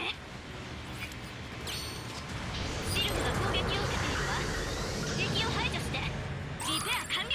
いつでもいけるよ。修復完了。いつでも行けるぜ。敵の増援です。ターゲット決定。敵を集中させて。任せときな。ケイン仕留めちゃったからって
anything, her being 16 is just a further indictment on Zeon.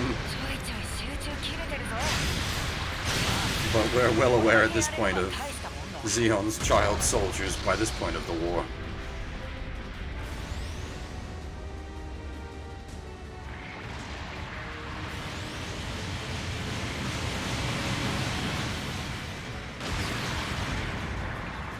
I think Amuro was 16, but at least in his case, he wasn't supposed to be a soldier.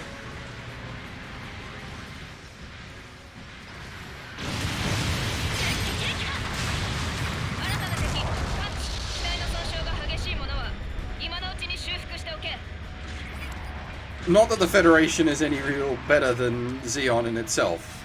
Everybody's bad.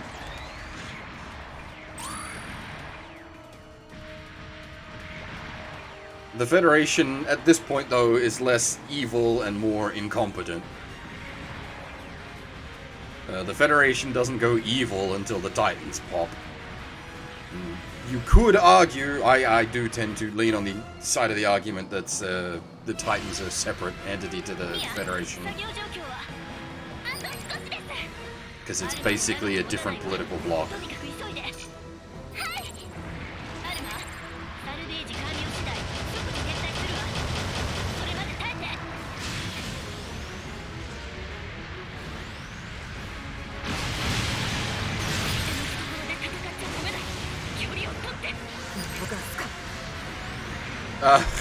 Let's not get into Unicorn and NT. Things go extra plucky there.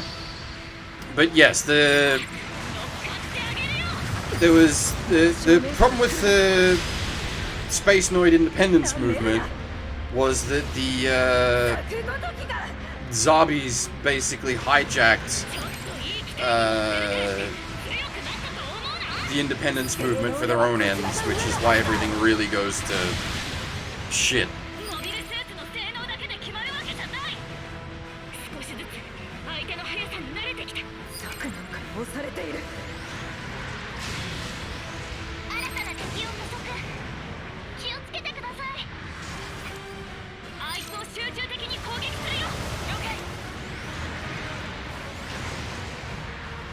I actually quite like the music for this game.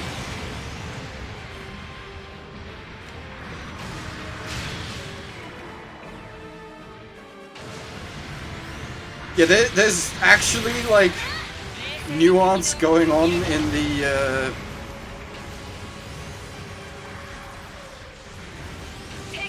like, politics of Gundam.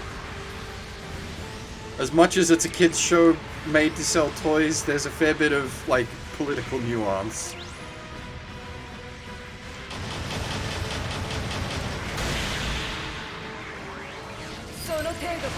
Have a nap.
That was dangerous.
地上から消え去れジオン。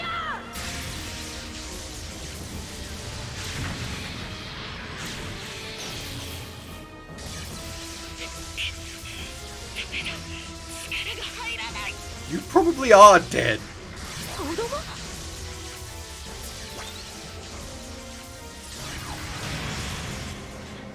あら、ここだ。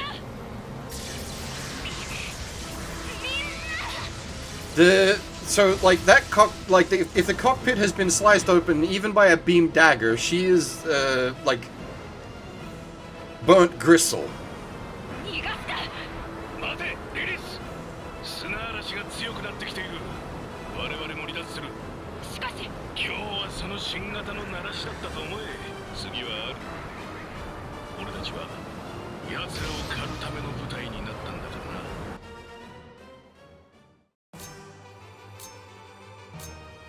良い戦果を残せたわね。この調子で頑張りましょう。 Oh snap! We have to clear with 70%. Ugh, yuck. Yes, a pile of hamburger. I suppose that would have been the more appropriate one to go 実 for. 戦でも役 Yes. 立ちそうだ。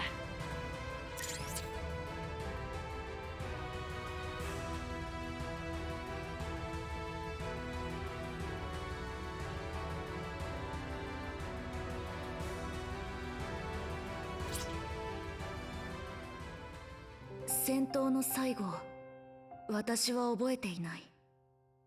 敵モビルスーツの攻撃を受けた際に頭を強く打ち、ほとんど無意識の状態だったそうだ。負傷した私は当面の間安静が必要だった。その間に戦争は大きな局面を迎えていた。オデッサが陥落したのだ。いよいよ地上にジオンの居場所はなくなっていく。でも当然だ。もともとここは私たちのものではない。この美しき青い星において私たちはまさに異物なのだ。地上から消え去れジオン。私はその言葉に押しつぶされそうな錯覚を感じながら眠り続けていた。地球での戦いはますます激化する。私たちはその渦中で踊り続けるしかない。 As a goof custom, there should only be one of those.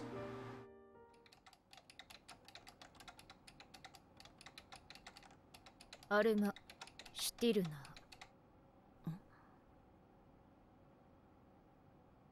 フラナガン機関。 Ah, 念のため that 報告しておくか。 explains. Oh boy, 無事に帰ってきてくれ they て have done bad things to her.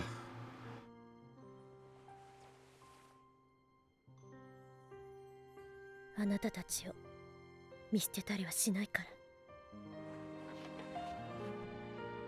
ら。 No, the main character.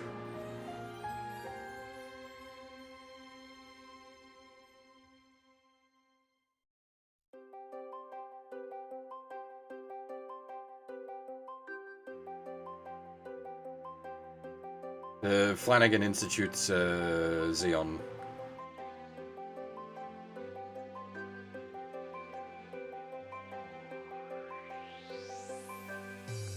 虹がかかる闇の向こういつかは手が届く壊れかけた羽もそっと撫でてあげたいその痛み Again, because of the ridiculous timeline of the 1 Year War, technically she can't really have been part of the Flanagan Institute and then deployed for how long she's been deployed, but anyway.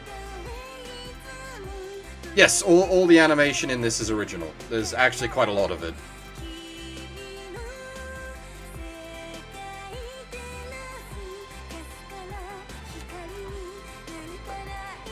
You're gonna get stills, like, on the credits here, but this is all from animated sequences throughout the game.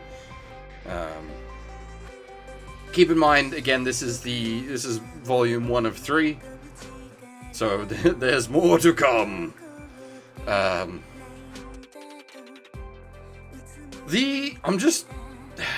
So the Flanagan Institute developed the exam system. So maybe we will get an exam Ifrit. We shouldn't be able to, but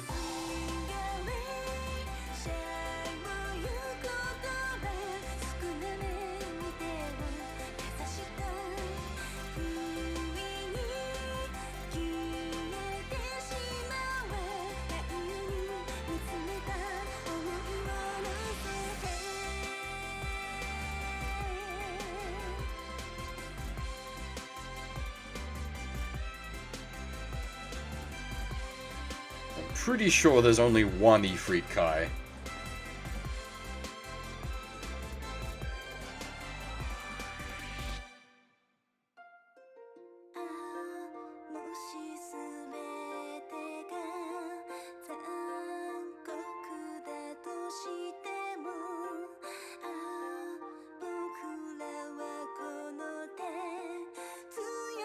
But again, as I said multiple times now, the development timeline of the 1 Year War makes no sense. Everything is developed in the space of like a couple of months.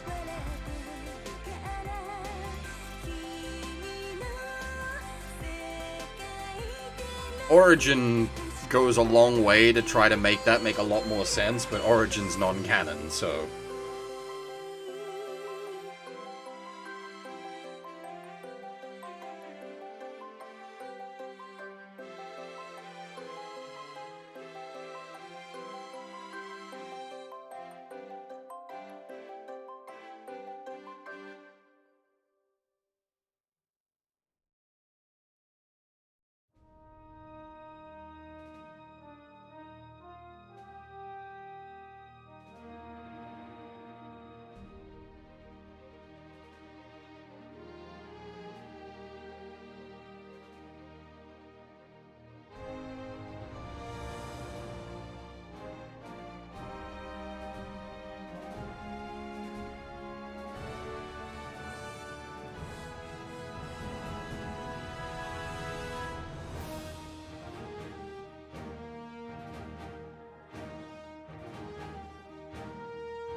Do I like bad translations?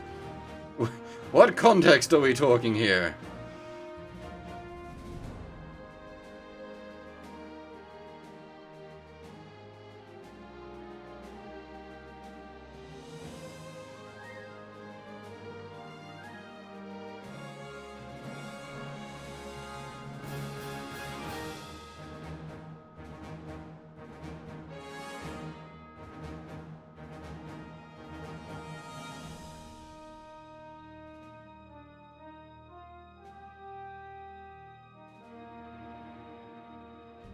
This is always depressing. There's like...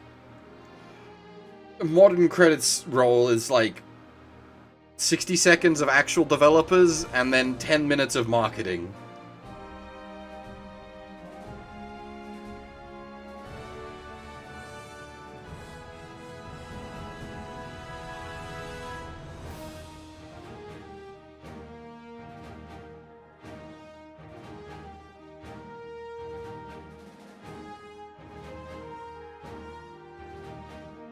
Okay, yeah, like machine translation stuff can be fun to read, but not,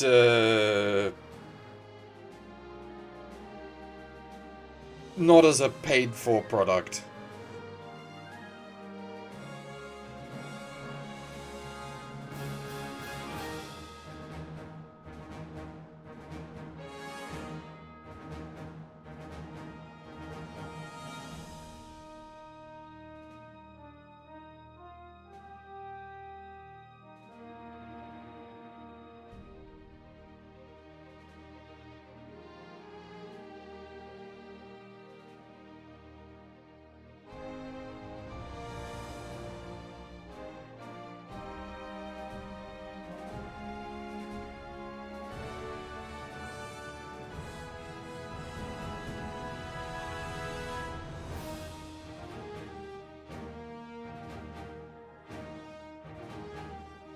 Seriously, look at all this, like, just unrelated shit.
Hey, the local boys!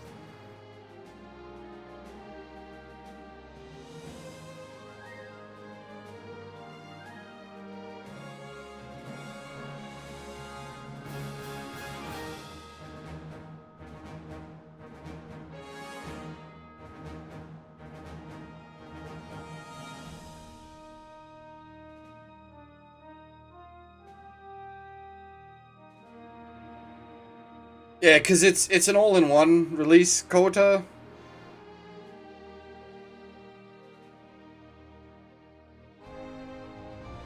So it's crediting literally every like translation and marketing division across the entire board.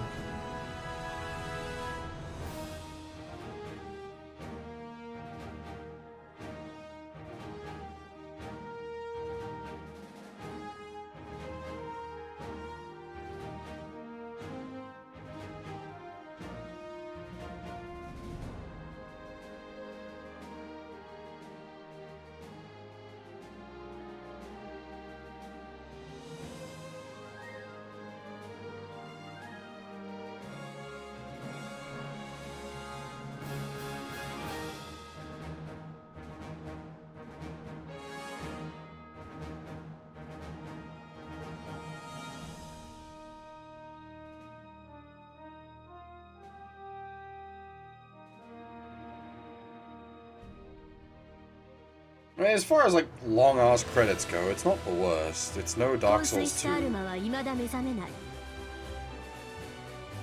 それでも部隊は直面する任務をこなしていかなければならないのだ。次回、山猫は眠れない。私たちは強くなる。生き延びるために戦火に照らされ、妖精たちは踊る。I should specify Scholar of the First Sin. Scholar of the First Sin is like 30 fucking minutes of credits.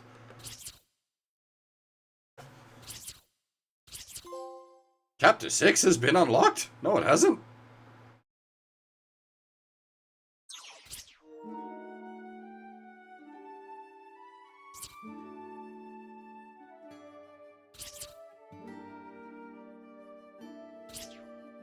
Interesting.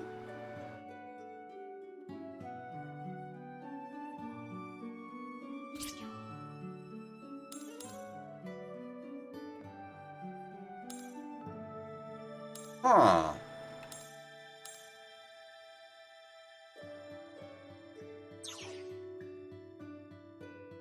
They really should just say it's locked, because I do have it. I got the whole package.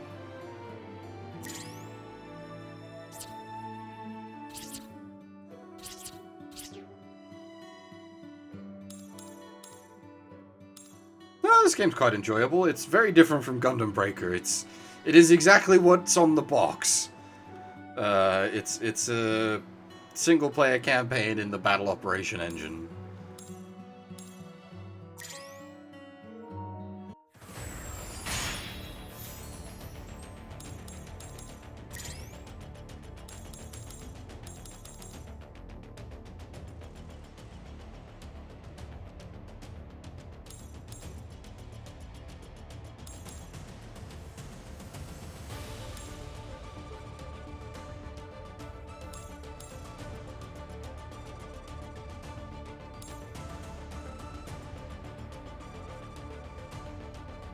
Yeah, we don't talk about New Breaker.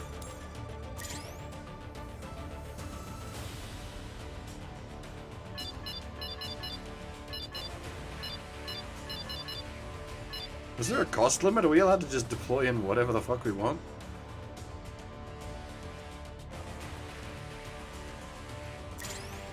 Oh, I didn't mean to hit Swordy. That was a mistake.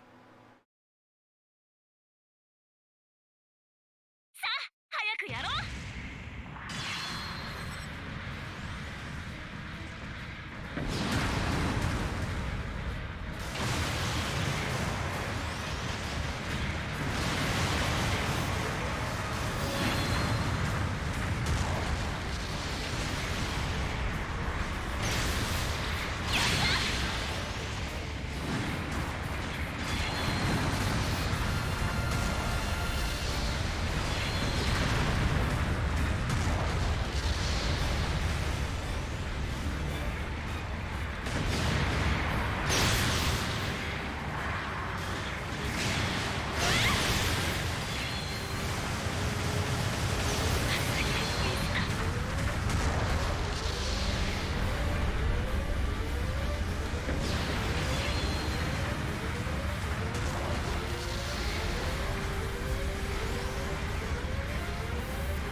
Oh shit.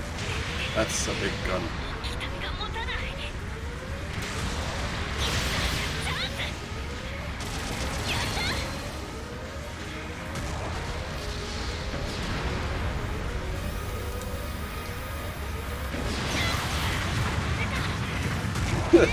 Let's bring something a little better than a completely unupgraded level 1.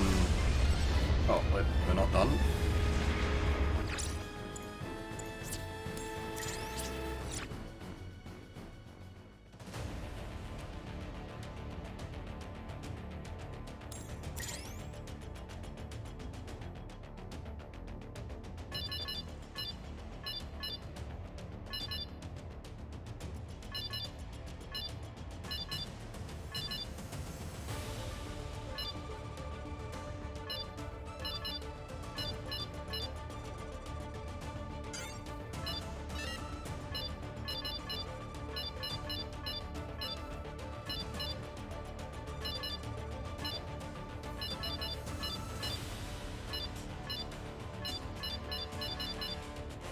Apparently it is technically our best unit just due to the leveling.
A bit of stats here and there.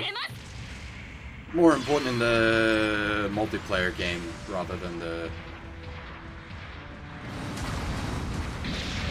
single player.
Yeah, I played on the original Japanese release as well.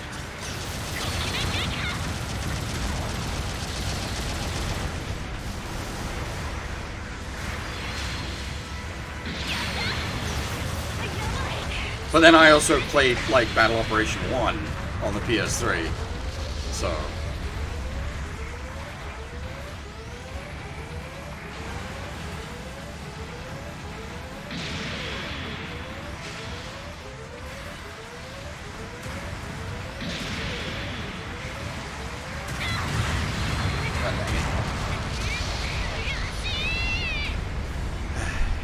Probably best, unfortunately, to use the level 3 thingy, just because it's got more health and everything.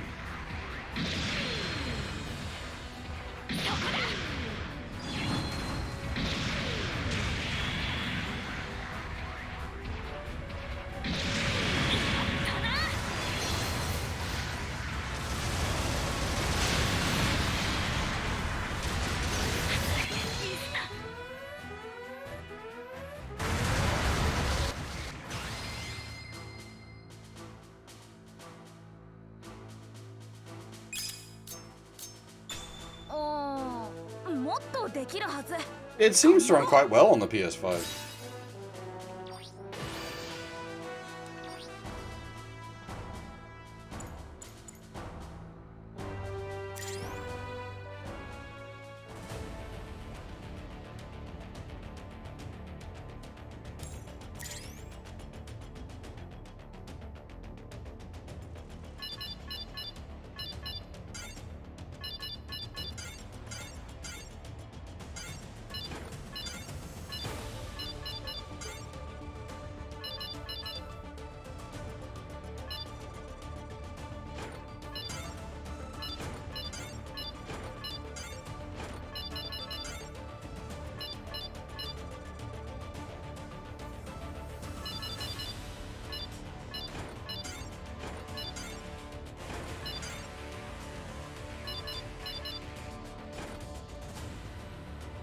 Yes, this is a Sony exclusive.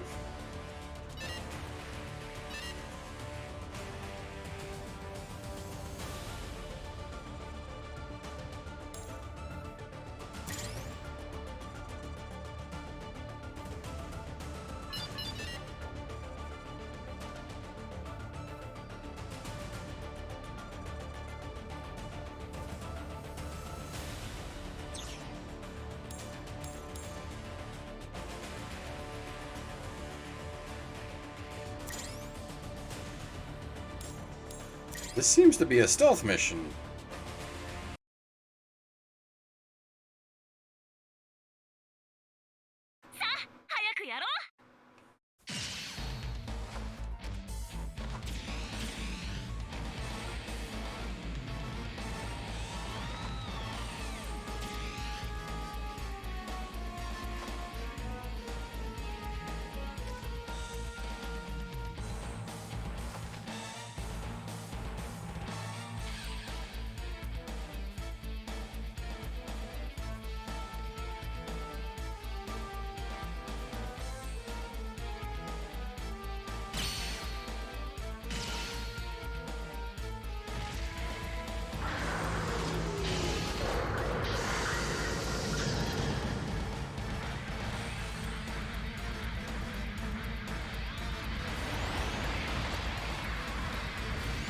Yeah, I'm, like, really not happy with how Sony's been going, that's for sure.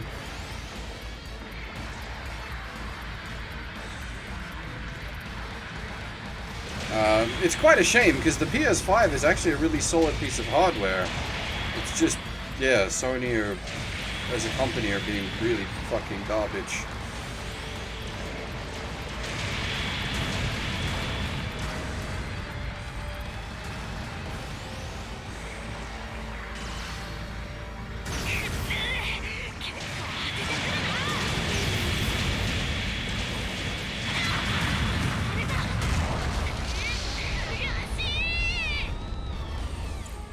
I see.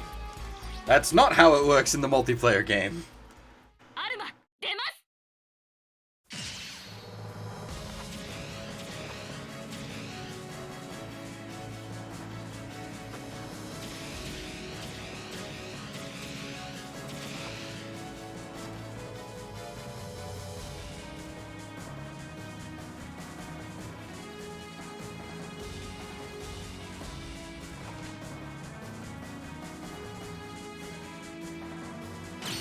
in the multiplayer, you do not just lose if your mech is destroyed.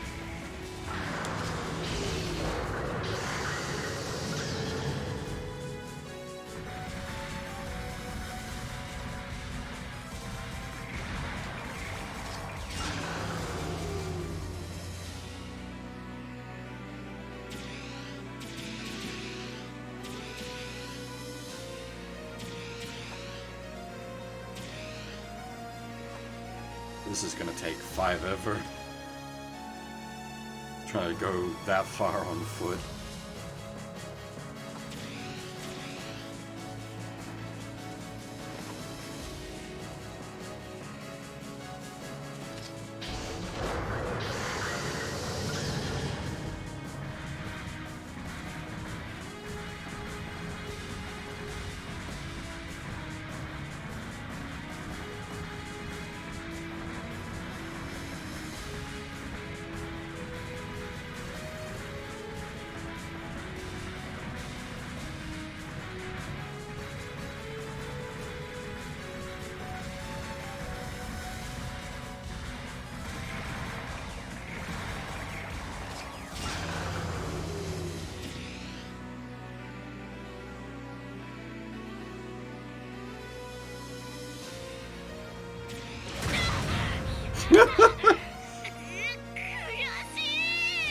That's also something that doesn't really happen if you play a multiplayer, is human hitting you while you're in human form.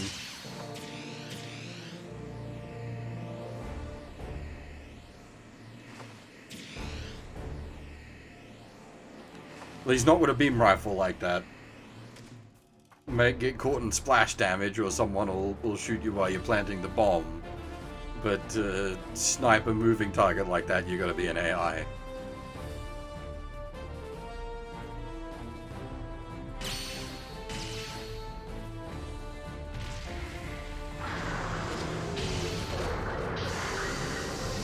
Well, the clear objective is kill none of them, so it has to be possible to just stealth it.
And unless you're saying that it's impossible to clear it.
Okay, how they didn't... Like, they sniped the pilot, but they didn't notice the mobile suit. 設置成功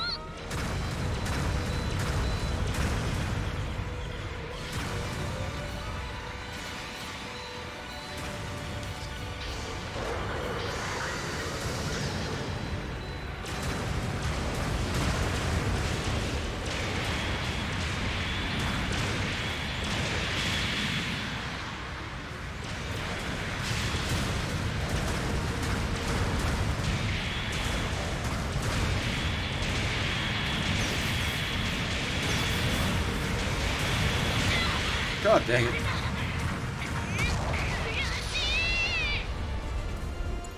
How did I die? When I was in iframes from the dodge roll.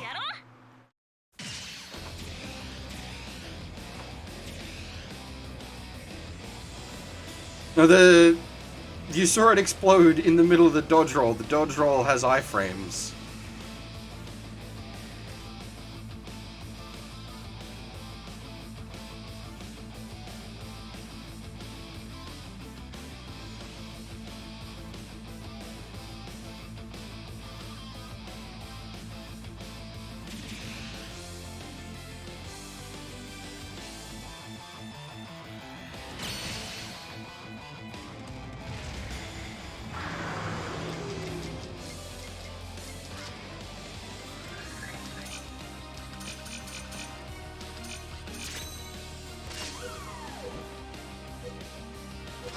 Surprise, motherfuckers.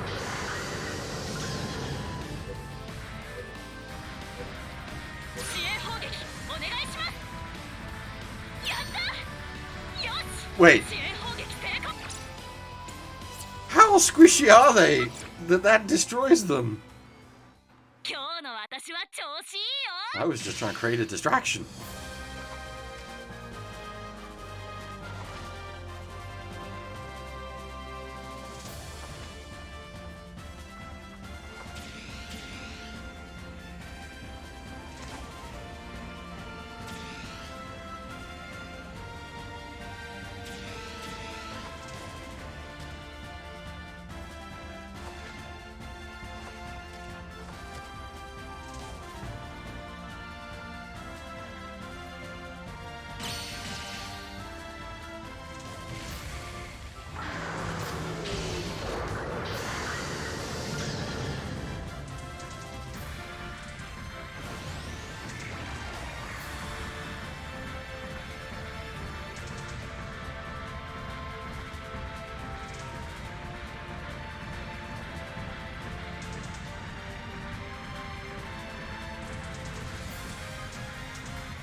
I wonder if the AI is potato enough to just get completely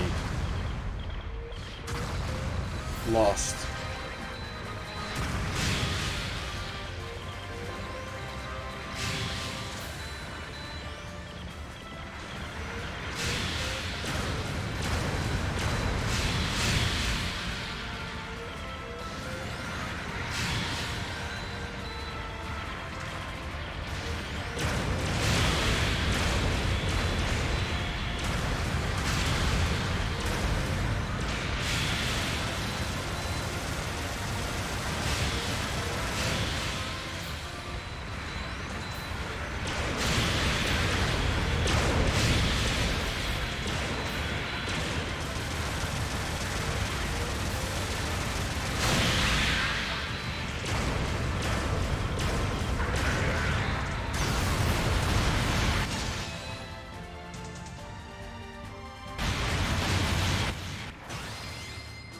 That's really buggy.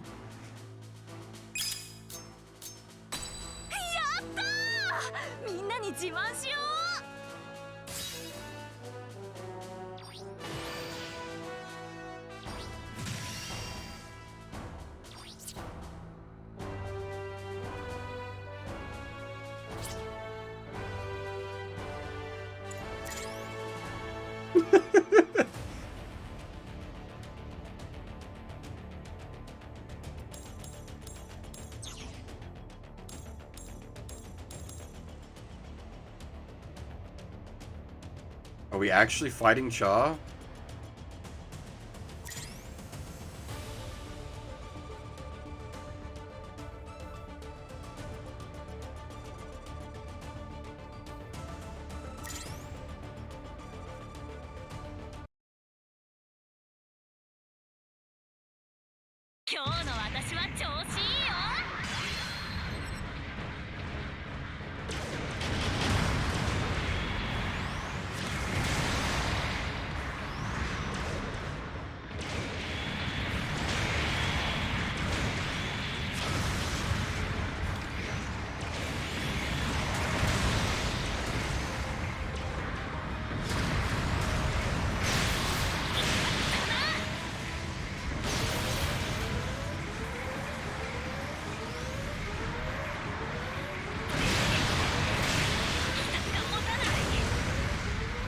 This is a little silly.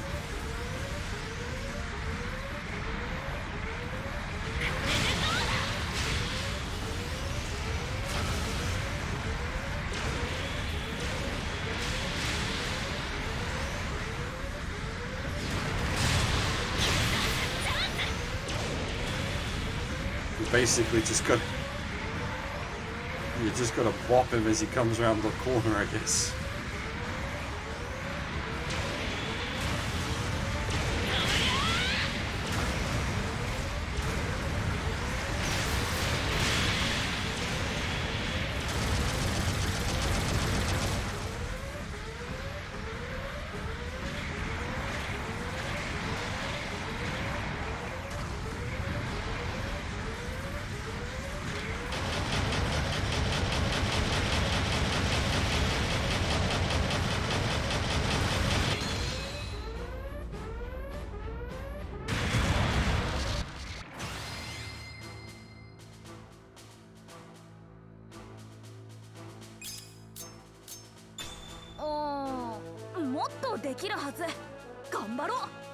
Yeah, we should be able to do that, taking much less damage. It was basically just a case of, like, he hit us twice, and we lost all our health.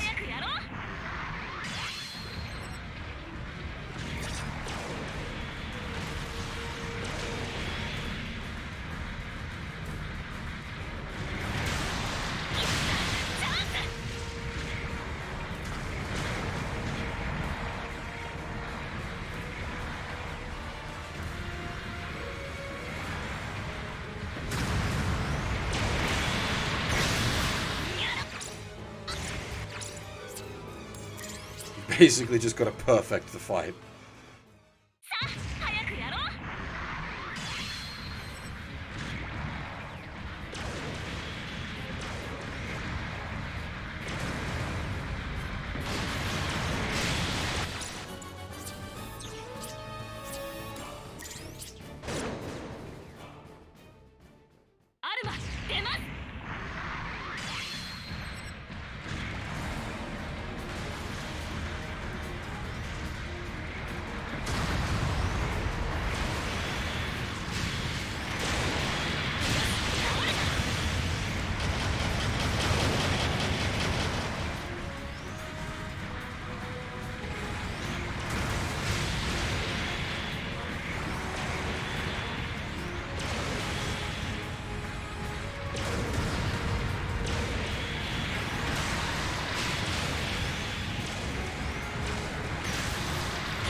I think we took too much damage.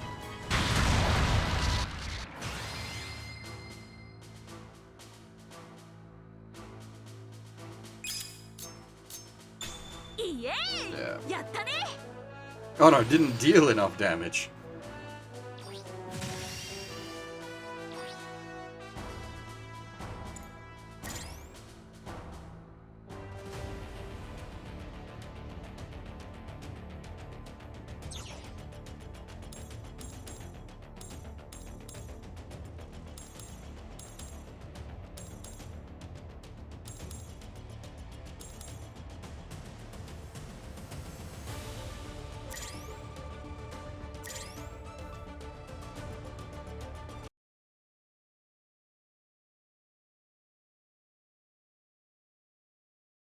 ルマ出ます。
Fuck's sake.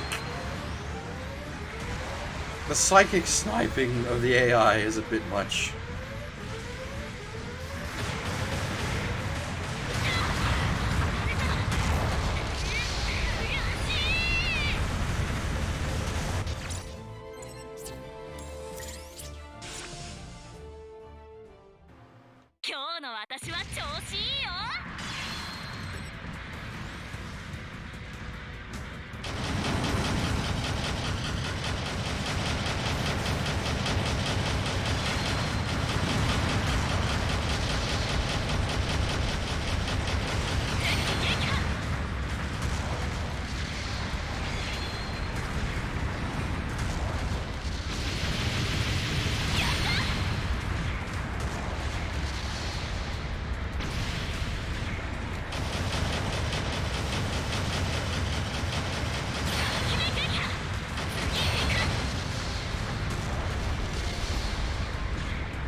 For God's sake.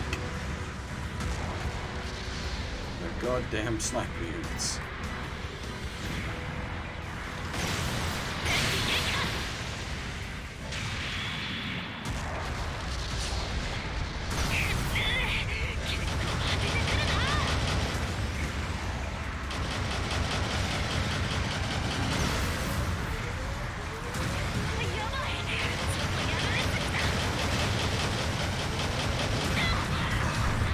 Fuck's sake.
Oh, what? He's got health? God damn it.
Dealt with the goddamn sniper and just died to the chip damage.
This smells like some wacky bullshit.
suppose to hit the good time on this one, you're gonna have to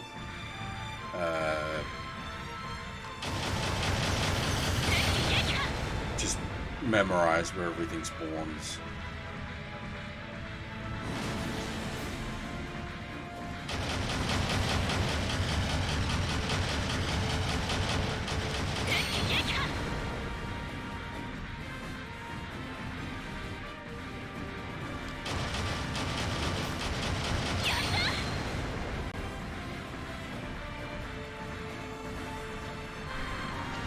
Oh.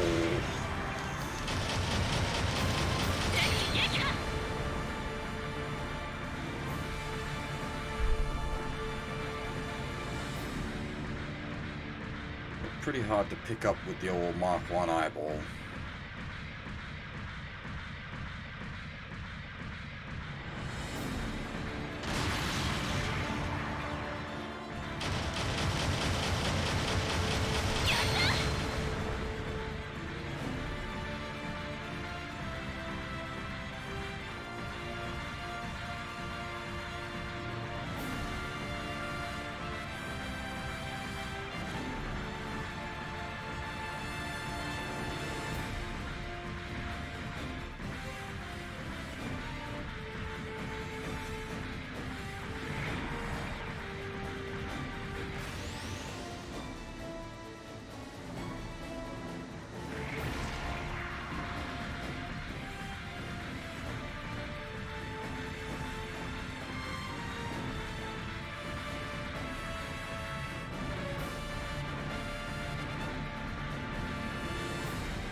Wait, damage dealt?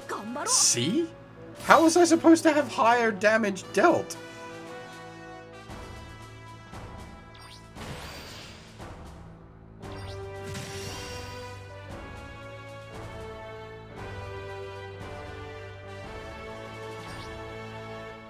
Overkill, seriously? Jesus Christ.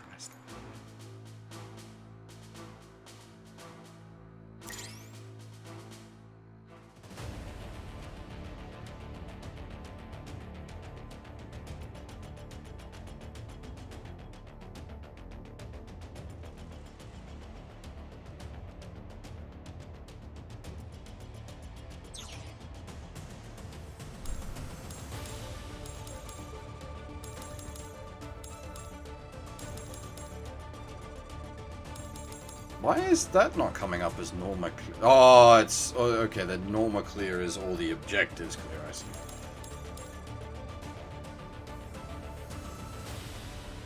I mean, this is just going to be the same problem as the...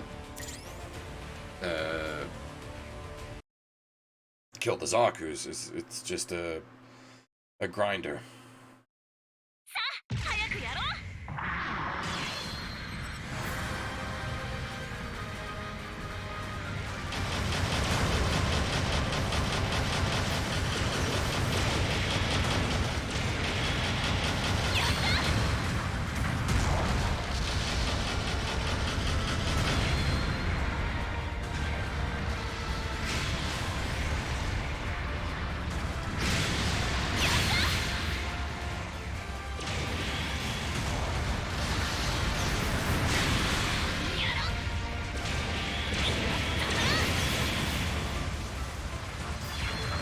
Arguably worse than kill the Zakus.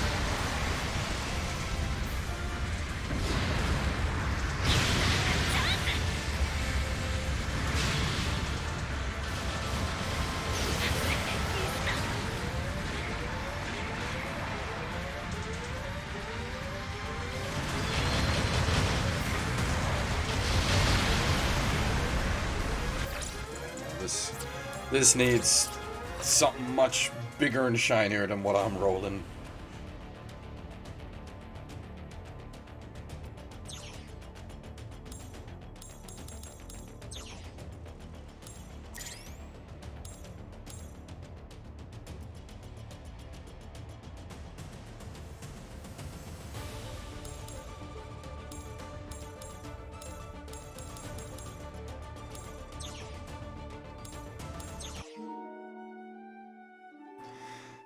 Alright, I think that'll do me for now. I mostly just wanted to cover the story stuff. And we have indeed done that.